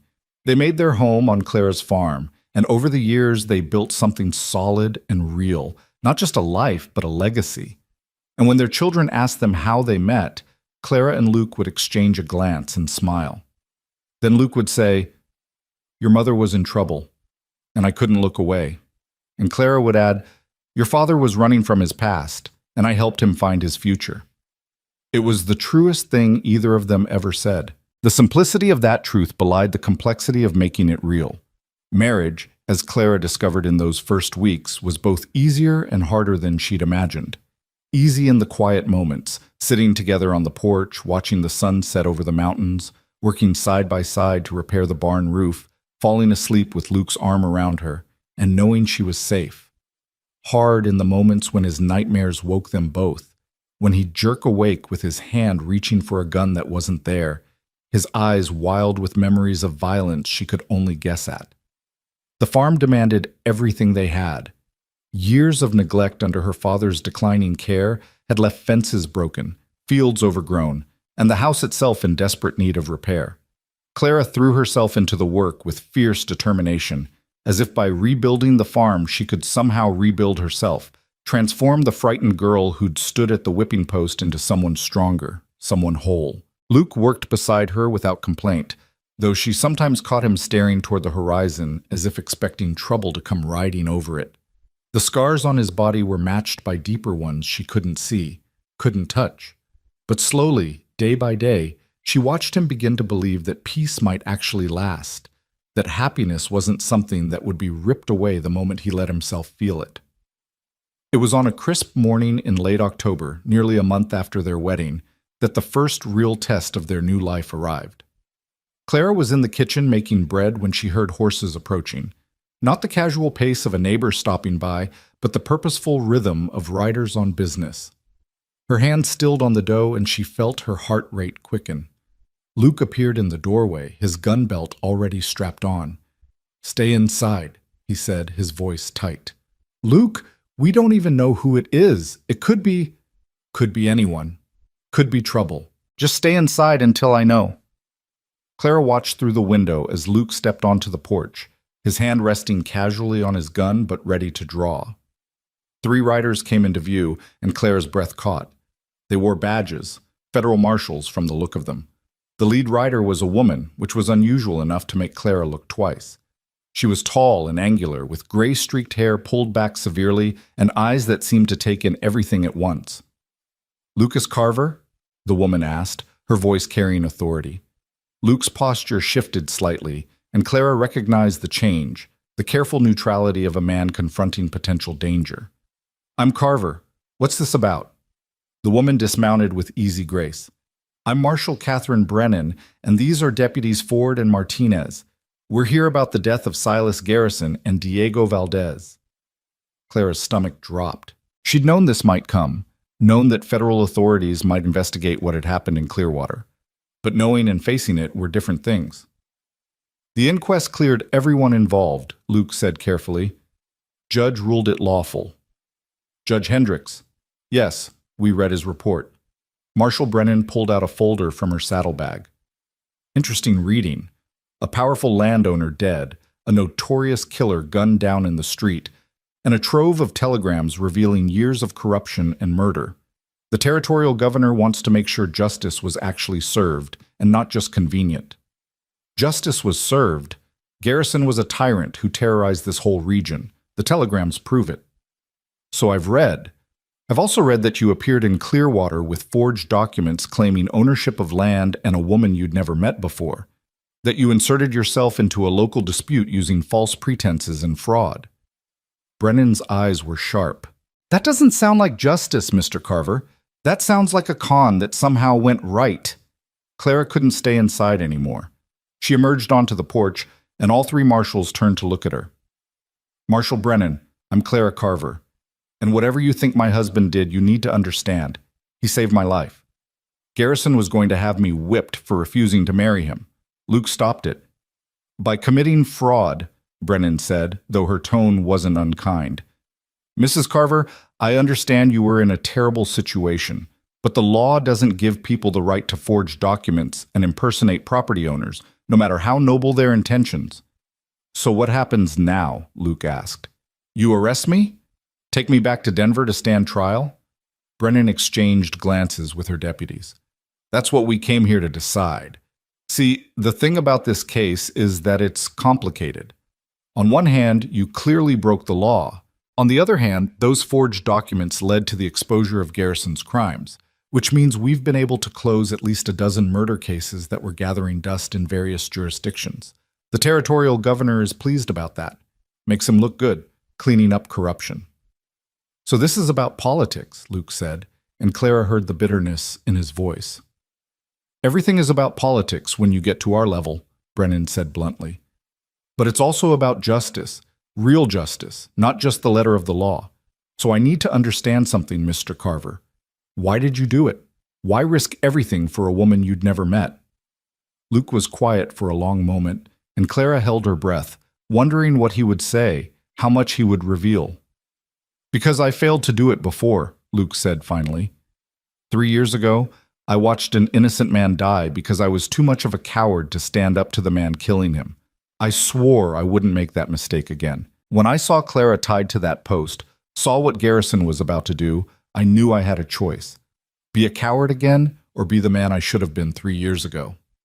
And the forged documents? Where did you learn to create those?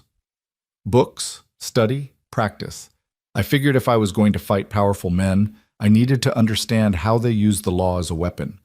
So I learned, taught myself enough legal knowledge to forge convincing papers when I needed them. Brennan smiled slightly. You know, if you'd put that intelligence to legitimate use, you could have been a lawyer yourself.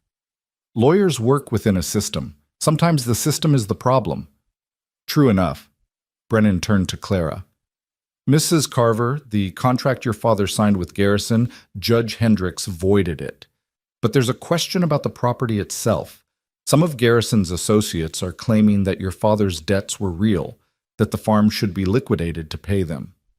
Clara felt cold wash through her.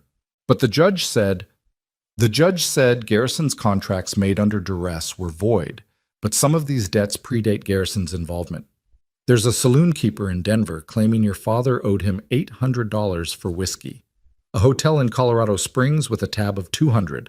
Other creditors coming out of the woodwork now that Garrison's dead and they think they can collect. We don't have that kind of money, Clara said, feeling the old fear rising. We've been using what the town gave us to rebuild, to buy seed and livestock. If they take the farm, they won't, Luke said firmly. He looked at Brennan. What do you want, Marshal? There's a reason you're here telling us this instead of just serving papers. What's the deal? Brennan's smile widened. I like you, Carver. You cut through the nonsense. Here's the situation. The governor wants to make an example of Clearwater, show that corruption won't be tolerated in the territory. But he also doesn't want to punish the people who expose that corruption. It's a delicate balance. So he wants us to be heroes, Luke said, noble citizens who stood up to tyranny. Something like that. Which means we need to clean up the messier parts of your story, the forged documents, for instance. What if those documents weren't forged at all? What if there really was a legitimate transaction between you and Clara's father, properly filed, that Garrison simply didn't know about? Clara's eyes widened. You mean you'd create real documents? Backdate them? I mean, I'd correct an administrative oversight, Brennan said carefully. The Denver land office is notoriously disorganized. Papers get misfiled all the time. Sometimes documents that were properly submitted just don't get recorded right away. Could take years for them to surface. That's still fraud, Luke said. Just federal fraud instead of local. It's a solution, Brennan corrected. One that serves everyone's interests. You get legal ownership of the farm. Clara's father's real debts get paid from Garrison's seized assets as part of the restitution, and the territory gets a clean victory against corruption. Everyone wins.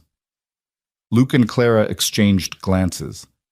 It was tempting, so tempting. Legal protection, financial security, and all it required was accepting help from the same system Luke had been fighting against. What's the catch? Luke asked. The catch is that you become the territory's poster children for standing up to corruption. The governor may want you to testify at various proceedings, help root out other Garrison-style operators in other towns. You'd be doing legitimate work, but you'd also be visible, public. That life of quiet farming you're building, it might get complicated. And if we refuse? Clara asked. Brennan's expression hardened slightly. Then I arrest your husband for fraud and forgery.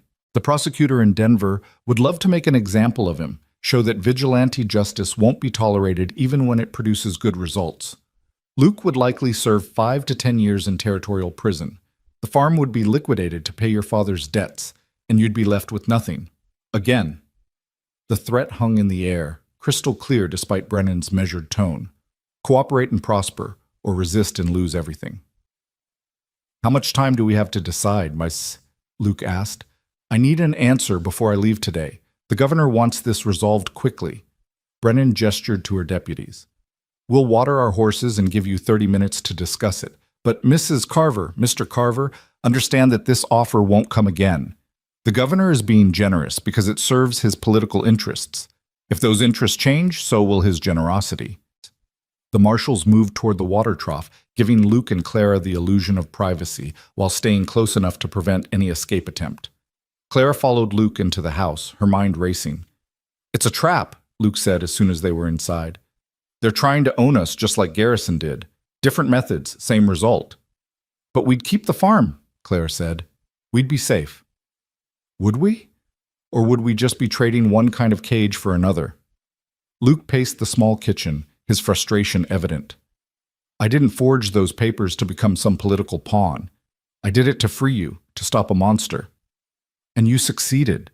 Garrison is dead. But Luke, if you go to prison... Clara's voice broke slightly. I just found you. I can't lose you to some cell in Denver because you're too proud to accept help. It's not about pride, it's about principle. The moment we start making deals with people like the governor, start letting the system use us, we become part of the problem. We become the thing I've been fighting against. Clara moved to him, placed her hands on his chest, feeling his heart racing beneath her palms. Maybe, or maybe we become something better. Maybe we take their offer and use it to help other people the way you helped me. If we're the territory's heroes, we have influence. We have a voice. We could actually change things instead of just running from them. Luke covered her hands with his. You'd be okay with that? Being public, being scrutinized, having to tell our story over and over? I'd be okay with anything that means we stay together, Clara said. And honestly, Luke, if our story can help other women trapped the way I was, if it can stop other tyrants like Garrison, isn't that worth some discomfort? You're braver than I am, Luke said softly. No, I'm just practical. And I'm tired of fighting, tired of always waiting for the next disaster. Marshal Brennan is offering us a chance at something stable, something legal. I think we should take it. Luke was quiet for a long moment, and Clara could see the war playing out behind his eyes, his instinct to resist authority warring with his love for her, his desire for principle fighting against the practical need for security. All right, he said finally. We'll do it. We'll be their heroes. But Clara, the moment they ask us to do something that compromises who we are, the moment they try to make us into something we're not, then we walk away, Clara finished, together, like we do everything else. They returned to the porch where Marshal Brennan was waiting. The woman's sharp eyes assessed them both, and Clara had the feeling she already knew what their answer would be. "We'll cooperate," Luke said, "but on our terms. We'll testify.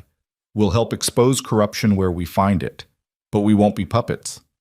We tell the truth as we saw it, not some sanitized version that makes the governor look good." Brennan considered this, then nodded. "Fair enough. The truth is damning enough without embellishment anyway. Garrison's crimes speak for themselves." She pulled out papers from her saddlebag. "These are the corrected land deeds. I'll file them in Denver myself, make sure they're properly recorded this time. As far as the law is concerned, Lucas Carver legitimately purchased the Whitfield farm 6 years ago, with an agreement that included the eventual marriage to Clara Whitfield when she came of age. The exact lie I told Garrison," Luke said with a hint of dark humor. "The best lies are the ones close enough to truth that people want to believe them," Brennan said. She handed over another set of papers. "These are releases from your father's creditors. The territorial government has agreed to pay his legitimate debts from Garrison's seized assets. You're free and clear." Clara took the papers with shaking hands. Freedom. Real, legal, documented freedom. It felt too good to be true. But the papers were real, the seals authentic. "There's one more thing," Brennan said, her tone shifting to something more serious. "Diego Valdez didn't work alone. He was part of a network of hired killers operating throughout the territories. We've been trying to break that network for years, but we've never had enough evidence. Those telegrams between Garrison and Valdez, they mention other names, other operators. We need you to help us identify them, connect the dots." "You want us to help you hunt down killers," Luke said. "I want you to help us stop them from killing more innocent people. There are other Claras out there, other towns being terrorized by men like Garrison who use men like Valdez to maintain their power. You've seen how it works. You've lived it. That knowledge is valuable." Luke looked at Clara, and she could see the question in his eyes. This was bigger than they'd anticipated, more dangerous. Helping the Marshals hunt down a killer network meant making enemies, powerful ones. But Clara thought about the women like her trapped in contracts they never agreed to, facing violence for refusing men who saw them as property. She thought about the Marcuses and the Amoses, good people killed for standing in the way of tyrants. If she and Luke could help stop that, even a little. "We'll help," Clara said before Luke could speak. "But we do it from here, our home. We're not leaving the farm to chase criminals across the territory. You bring us the information, we'll help you make sense of it. We'll testify when needed. But this farm, this life, it stays ours." Brennan smiled, and this time it reached her eyes. "You're going to be good at this, Mrs. Carver, both of you. Most people who go through what you've experienced either break or become hard. But you found a way to turn trauma into purpose. That's rare." The Marshals stayed for another hour, going over details, establishing protocols for communication. They'd send information via telegraph to Clearwater using codes to prevent interception. Luke and Clara would analyze it, look for patterns, help identify targets for investigation. It was detective work more than gunfighting, which suited Clara fine. She'd had enough of violence. As the Marshals prepared to leave, Deputy Martinez approached Clara with an awkward expression. "Mrs. Carver, I wanted to say what you did standing up to Garrison like that, it matters. My sister, she's in a similar situation down in New Mexico, married to a man who beats her, but she's got no way out. When I go home, I'm going to tell her your story, show her that there's always a way to fight back." "Tell her to be smart," Clara said. "Tell her to plan, to get help if she can, and tell her that survival isn't weakness. Sometimes you have to survive long enough to find your moment to strike back." Martinez nodded, touched his hat, and mounted up. The Marshals rode out, leaving Luke and Clara standing in the yard of their farm, legally theirs now, documented and protected. "Are we doing the right thing?" Luke asked quietly as the dust from the horses' hooves settled. "I don't know," Clara admitted, "but we're doing something. We're not hiding. We're not running. We're building something. And if that something helps other people build their own freedom, maybe that's enough." That night, they celebrated their official ownership of the farm with a simple dinner and a bottle of wine Mrs. Patterson had sent as a wedding gift. The house was quiet except for the crackle of the fire and the distant sound of night birds calling.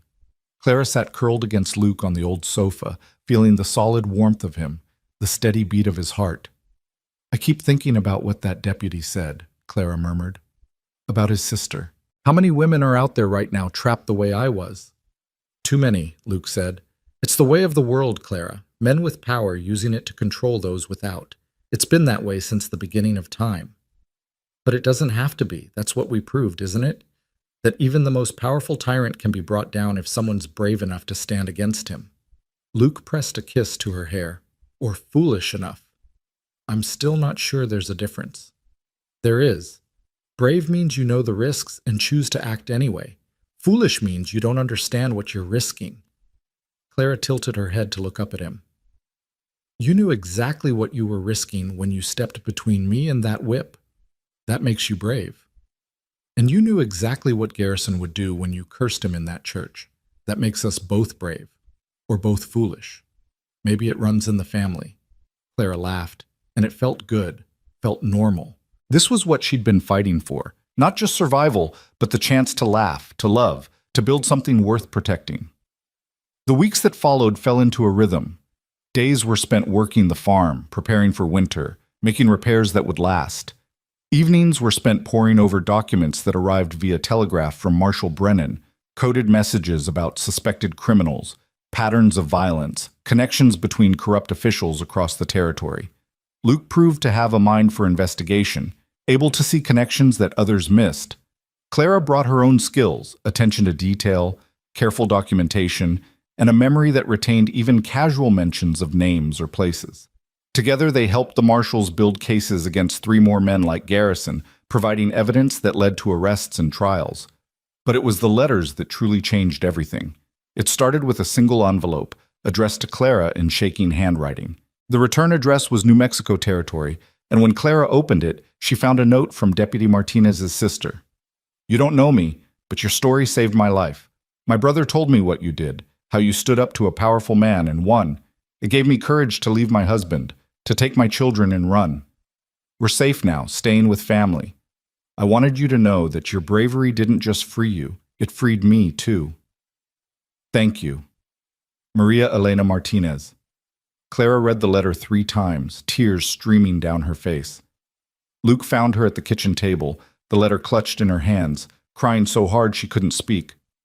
What is it? What's wrong? He asked, alarm in his voice. She handed him the letter and watched his face change as he read it. When he looked up, his eyes were suspiciously bright. We did that, Clara said, her voice thick. Our story helped her escape. 1 woman, 1 family, we helped save them without even knowing it.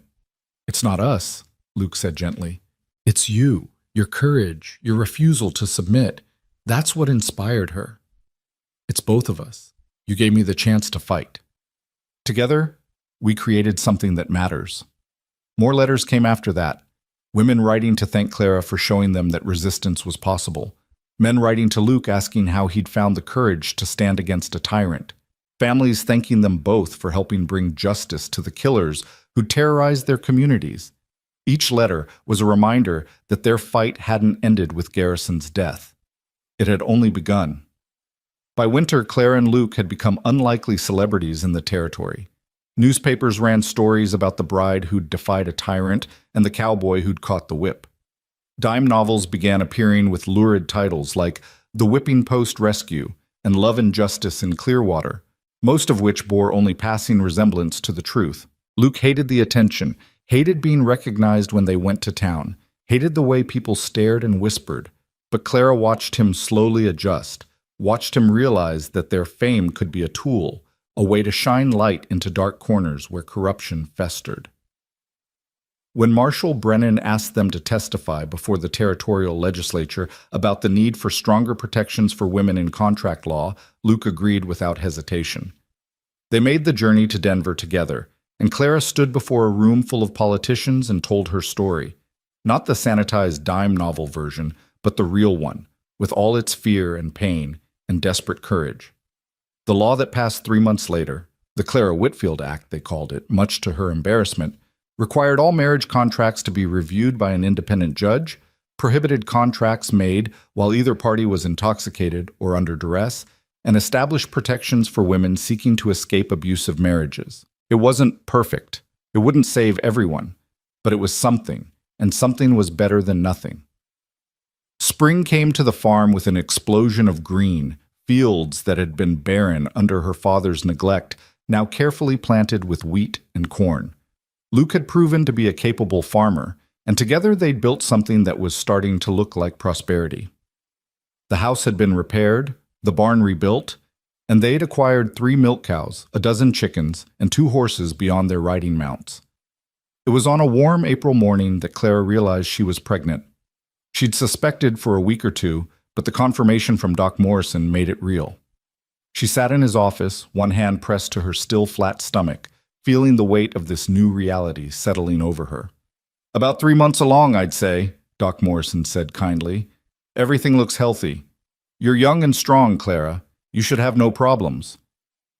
But Clara knew about problems, knew that childbirth could kill, that infections could take both mother and child, that the frontier was littered with graves of women who'd died bringing life into the world.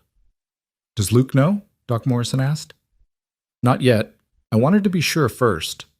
Clara stood, trying to sort through the tangle of emotions: joy, fear, excitement, terror. "Doc, can I ask you something about my mother?" Morrison's expression softened. He'd been the one to treat her mother in those final days, had sat with Clara when the end came. "Of course." "Was she afraid? At the end?" "No," Morrison said quietly. "She was at peace. Her only fear was for you, for what would happen to you after she was gone. I think it would give her great joy to know you're safe now, building a life with a good man, about to start a family of your own." Clara nodded, not trusting herself to speak. Her mother should be here for this. Should be the one Clara told first, should be preparing to be a grandmother. But life didn't care about shoulds. It only cared about what was. She found Luke in the barn, repairing a stall door. He looked up when she entered, and something in her expression must have given her away because he immediately set down his tools. "What's wrong? What did Doc Morrison say?" "Nothing's wrong," Clara said, and realized it was true. Despite the fear, despite the uncertainty, nothing was wrong. Everything was exactly as it should be. "Luke, I'm pregnant. We're going to have a baby." She watched the news hit him, watched shock and joy and terror play across his face in rapid succession. Then he was moving, closing the distance between them, pulling her into his arms with a gentleness that made her want to cry. "A baby," he whispered against her hair. "Clara, I don't know how to be a father. What if I'm no good at it? What if you're exactly as good at it as you've been at everything else?" Clara interrupted. "What if you love our child the way you've loved me, completely, protectively, with everything you have?" Luke pulled back enough to cup her face in his hands. "I'm terrified." "So am I. But we'll figure it out together, the way we've figured out everything else." They stood there in the barn, holding each other, contemplating this new future that was rushing toward them: a child, a family. The continuation of everything they'd fought for, everything they'd built. "We need to be more careful," Luke said finally. "No more investigative work for Marshal Brennan. No more risks. Our child needs both parents alive and safe." Clara started to argue, then stopped. He was right. The work they'd been doing was important, but it was also dangerous. They'd been lucky so far, but luck ran out, and she couldn't risk her child losing a parent the way she'd lost hers. "We'll tell Brennan," she agreed. "We'll help with analysis, with testimony when it's safe. But no more field work, no more danger." Luke nodded, relief evident in his face. Then he smiled, and it was the first time Clara had seen him truly, completely happy. "We're going to be parents." "We are. Terrifying, isn't it?" "Absolutely." He kissed her softly. "Let's do it anyway." The baby came in late November, during the first big snowstorm of the year. Doc Morrison made it to the farm just in time, and Mrs. Patterson served as midwife, the same way she'd helped bring half of Clearwater's children into the world. The labor was long and difficult, and there were moments when Clara thought she might not survive it, moments when the pain was so intense she couldn't remember why she'd wanted this. But then she heard the cry, thin and reedy at first, then stronger, and everything else fell away. Doc Morrison placed the baby in her arms, and Clara looked down at her daughter's face and felt the world shift on its axis. "She's perfect," Luke said, his voice thick with emotion. He was sitting beside the bed, one finger gently touching the baby's impossibly tiny hand. Clara, she's absolutely perfect. Eleanor, Clara said. The name had come to her weeks ago, sitting on the porch watching the sunset. After my mother, Eleanor Grace Carver. Luke's eyes met hers, and she saw understanding there. Eleanor had been her mother's name, and Grace had been Luke's wife. By naming their daughter after both, they were honoring the people who'd shaped them, who'd brought them to this moment. Eleanor Grace, Luke repeated. It's perfect. She's perfect. You're perfect. He leaned down and kissed Clara's forehead. Thank you. For this, for everything. For being brave enough to fight, to survive, to build this life with me. Clara wanted to respond, wanted to tell him all the things she felt, the love, the gratitude, the bone-deep satisfaction of having created something pure and good out of all the darkness they'd survived. But exhaustion was pulling at her, and she was so tired, so utterly spent. Stay, she whispered, her eyes already closing. Always, Luke promised. I'm not going anywhere. Clara drifted off to sleep with her daughter in her arms and her husband at her side. And for the first time since she was a child herself, she felt completely safe. The years that followed were quieter than the ones that came before, though not without their challenges. Eleanor grew from a squalling infant into a fierce, curious child who had her mother's green eyes and her father's stubborn determination. She learned to walk in the fields Clara and Luke had planted, learned to ride on the gentle mare they'd bought for that purpose, learned to read from the same books that lined Luke's shelves. Luke proved to be a devoted father, patient and gentle but firm when needed. Clara watched him teach their daughter to shoot, to ride, to stand up for herself, and she saw him healing with each lesson, each moment of connection. He was giving Eleanor the childhood he'd never had, the safety he'd never known. And in doing so, he was finally forgiving himself for the man he'd been before. Clara herself found purpose in ways she'd never expected. The letters kept coming, and she answered each one, offering advice, encouragement, sometimes practical help. When a woman in Utah Territory wrote saying she had no way to escape an abusive husband because she had no money and no skills, Clara sent her enough cash for a train ticket and the address of a boarding house in Denver where the owner would give her work and protection. When a girl in Wyoming wrote saying her father had promised her to a man 3 times her age, Clara contacted Marshall Brennan, who investigated and found that the promised marriage violated territorial law. The girl was freed, the father prosecuted, and another small victory was won. It became Clara's quiet mission, helping women escape the traps that had nearly destroyed her. Luke supported her completely, using his own investigative skills to verify stories, identify safe houses, track down resources. Together they created an informal network of protection, an underground railroad for women fleeing violence and coercion. They were careful. They used intermediaries, coded letters, trusted contacts. They never put Eleanor at risk, never brought danger to their doorstep.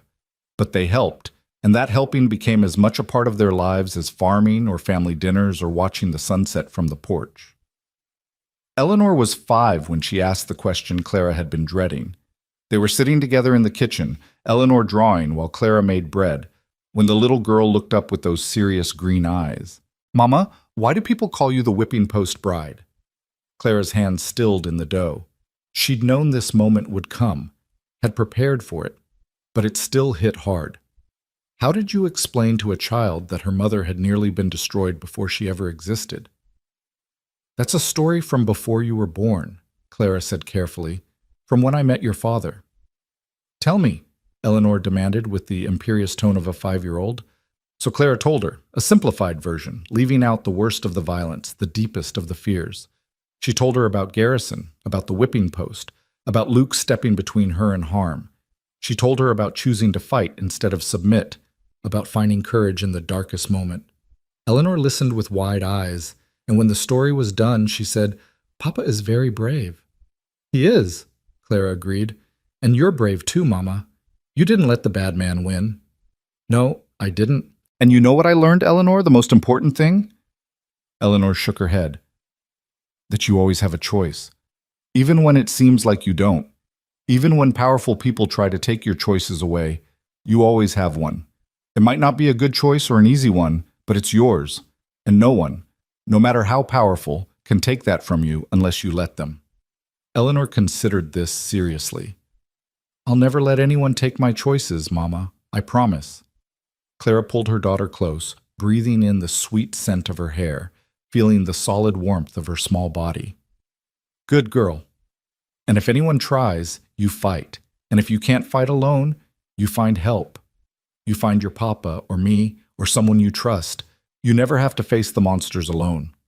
Like Papa found you? Eleanor asked. Exactly like that. That night, Clara told Luke about the conversation, and he held her while she cried, not from sadness, but from the overwhelming relief of knowing that their daughter would grow up, understanding that she had value, that she had choices, that she could be both loved and free. We did it, Luke said quietly. We broke the cycle. Eleanor will never know what it's like to be trapped the way you were. No, Clara agreed. She won't. We made sure of that. They'd done more than that, actually. Over the years, they'd helped hundreds of women escape situations like Clara's. The network they'd built, working with Marshall Brennan and others like her, had become a lifeline for the desperate and trapped. They'd even influenced policy. The Clara Whitfield Act had been followed by other reforms, other protections, each one making it a little harder for men like Garrison to operate with impunity. It wasn't enough. It would never be enough. There were still tyrants, still victims, still women tied to metaphorical whipping posts all across the frontier. But it was something. They'd made the world a little bit better, a little bit safer, and that counted for something. On the 10th anniversary of the day Luke had caught the whip, Clara stood in the town square of Clearwater with her family. The town had erected a monument, a simple stone column with names carved into it. Amos Brennan, Marcus Webb, Sarah Jennings, Tom Butterfield, all the people who'd died at Garrison's hands, officially remembered now, their deaths acknowledged as murders rather than accidents. At the base of the monument was a plaque that read, "In memory of those who died resisting tyranny and in honor of those who survived it. May we never forget that courage is not the absence of fear, but the choice to act despite it." Eleanor, now 10 years old and tall for her age, read the plaque aloud with perfect clarity. "Mama, is this about you and Papa?" "It's about everyone who's ever had to choose between submission and resistance," Clara said. "Everyone who chose to fight even when the odds were against them." Luke's arm was around her shoulders, solid and warm. They'd both changed in 10 years, grayer, more weathered, marked by time and hard work. But the bond between them had only strengthened, forged in fire and tempered by the life they'd built together. "Do you ever regret it?" Luke asked quietly, so only Clara could hear. "The way it all happened? The violence, the danger, the public nature of our lives?" Clara thought about it honestly. She thought about the whipping post and the terror of that day, about Garrison's death and Valdez falling in the street, about the nightmares that still sometimes woke her in the dead of night. She thought about the burden of being a symbol, of having strangers know her story, of the responsibility that came with being someone others looked to for hope. Then she looked at Eleanor, strong and confident and free. She looked at the monument and thought of all the women who'd written to thank her, all the lives that had been changed because she'd refused to submit. She looked at Luke and remembered the man who'd stepped between her and death without hesitation. "No," she said, "I don't regret any of it, because all of it, every terrible moment, every impossible choice, it led to this, to us, to the life we've built and the difference we've made. How could I regret that?" Luke kissed the top of her head. "I love you, Clara Carver. Have I mentioned that recently?" "Not in the last hour. Clearly you're slipping in your husbandly duties." "Well, we can't have that." He pulled her closer, and Clara leaned into him, watching as Eleanor ran off to join some other children playing near the monument. This was what she'd fought for, not just survival, but this, love and family, and the freedom to choose her own path. The whipping post was a decade in the past, but its lesson remained, that even in the darkest moment, even when tied and helpless, you still had a choice. You could submit or resist, break or bend, give up or fight on. Clara had chosen to fight, and Luke had chosen to stand with her, and together they'd built something that mattered. Not just a farm or a family, but a legacy of resistance, a proof that tyranny could be defeated, that love could be found in the most unlikely places, that courage could change the world. The sun was setting over Clearwater, painting the sky in shades of copper and gold, and Clara stood with her husband and watched their daughter play, and knew that this moment, this life, this hard-won peace was worth every sacrifice, every risk, every moment of terror. She was free, truly, completely, irrevocably free. And she would make damn sure that her daughter, and every girl who came after, knew that same freedom. That was the promise she'd made at the whipping post, the vow she'd whispered when Luke had caught the lash and claimed her as his own. And it was a promise she intended to keep,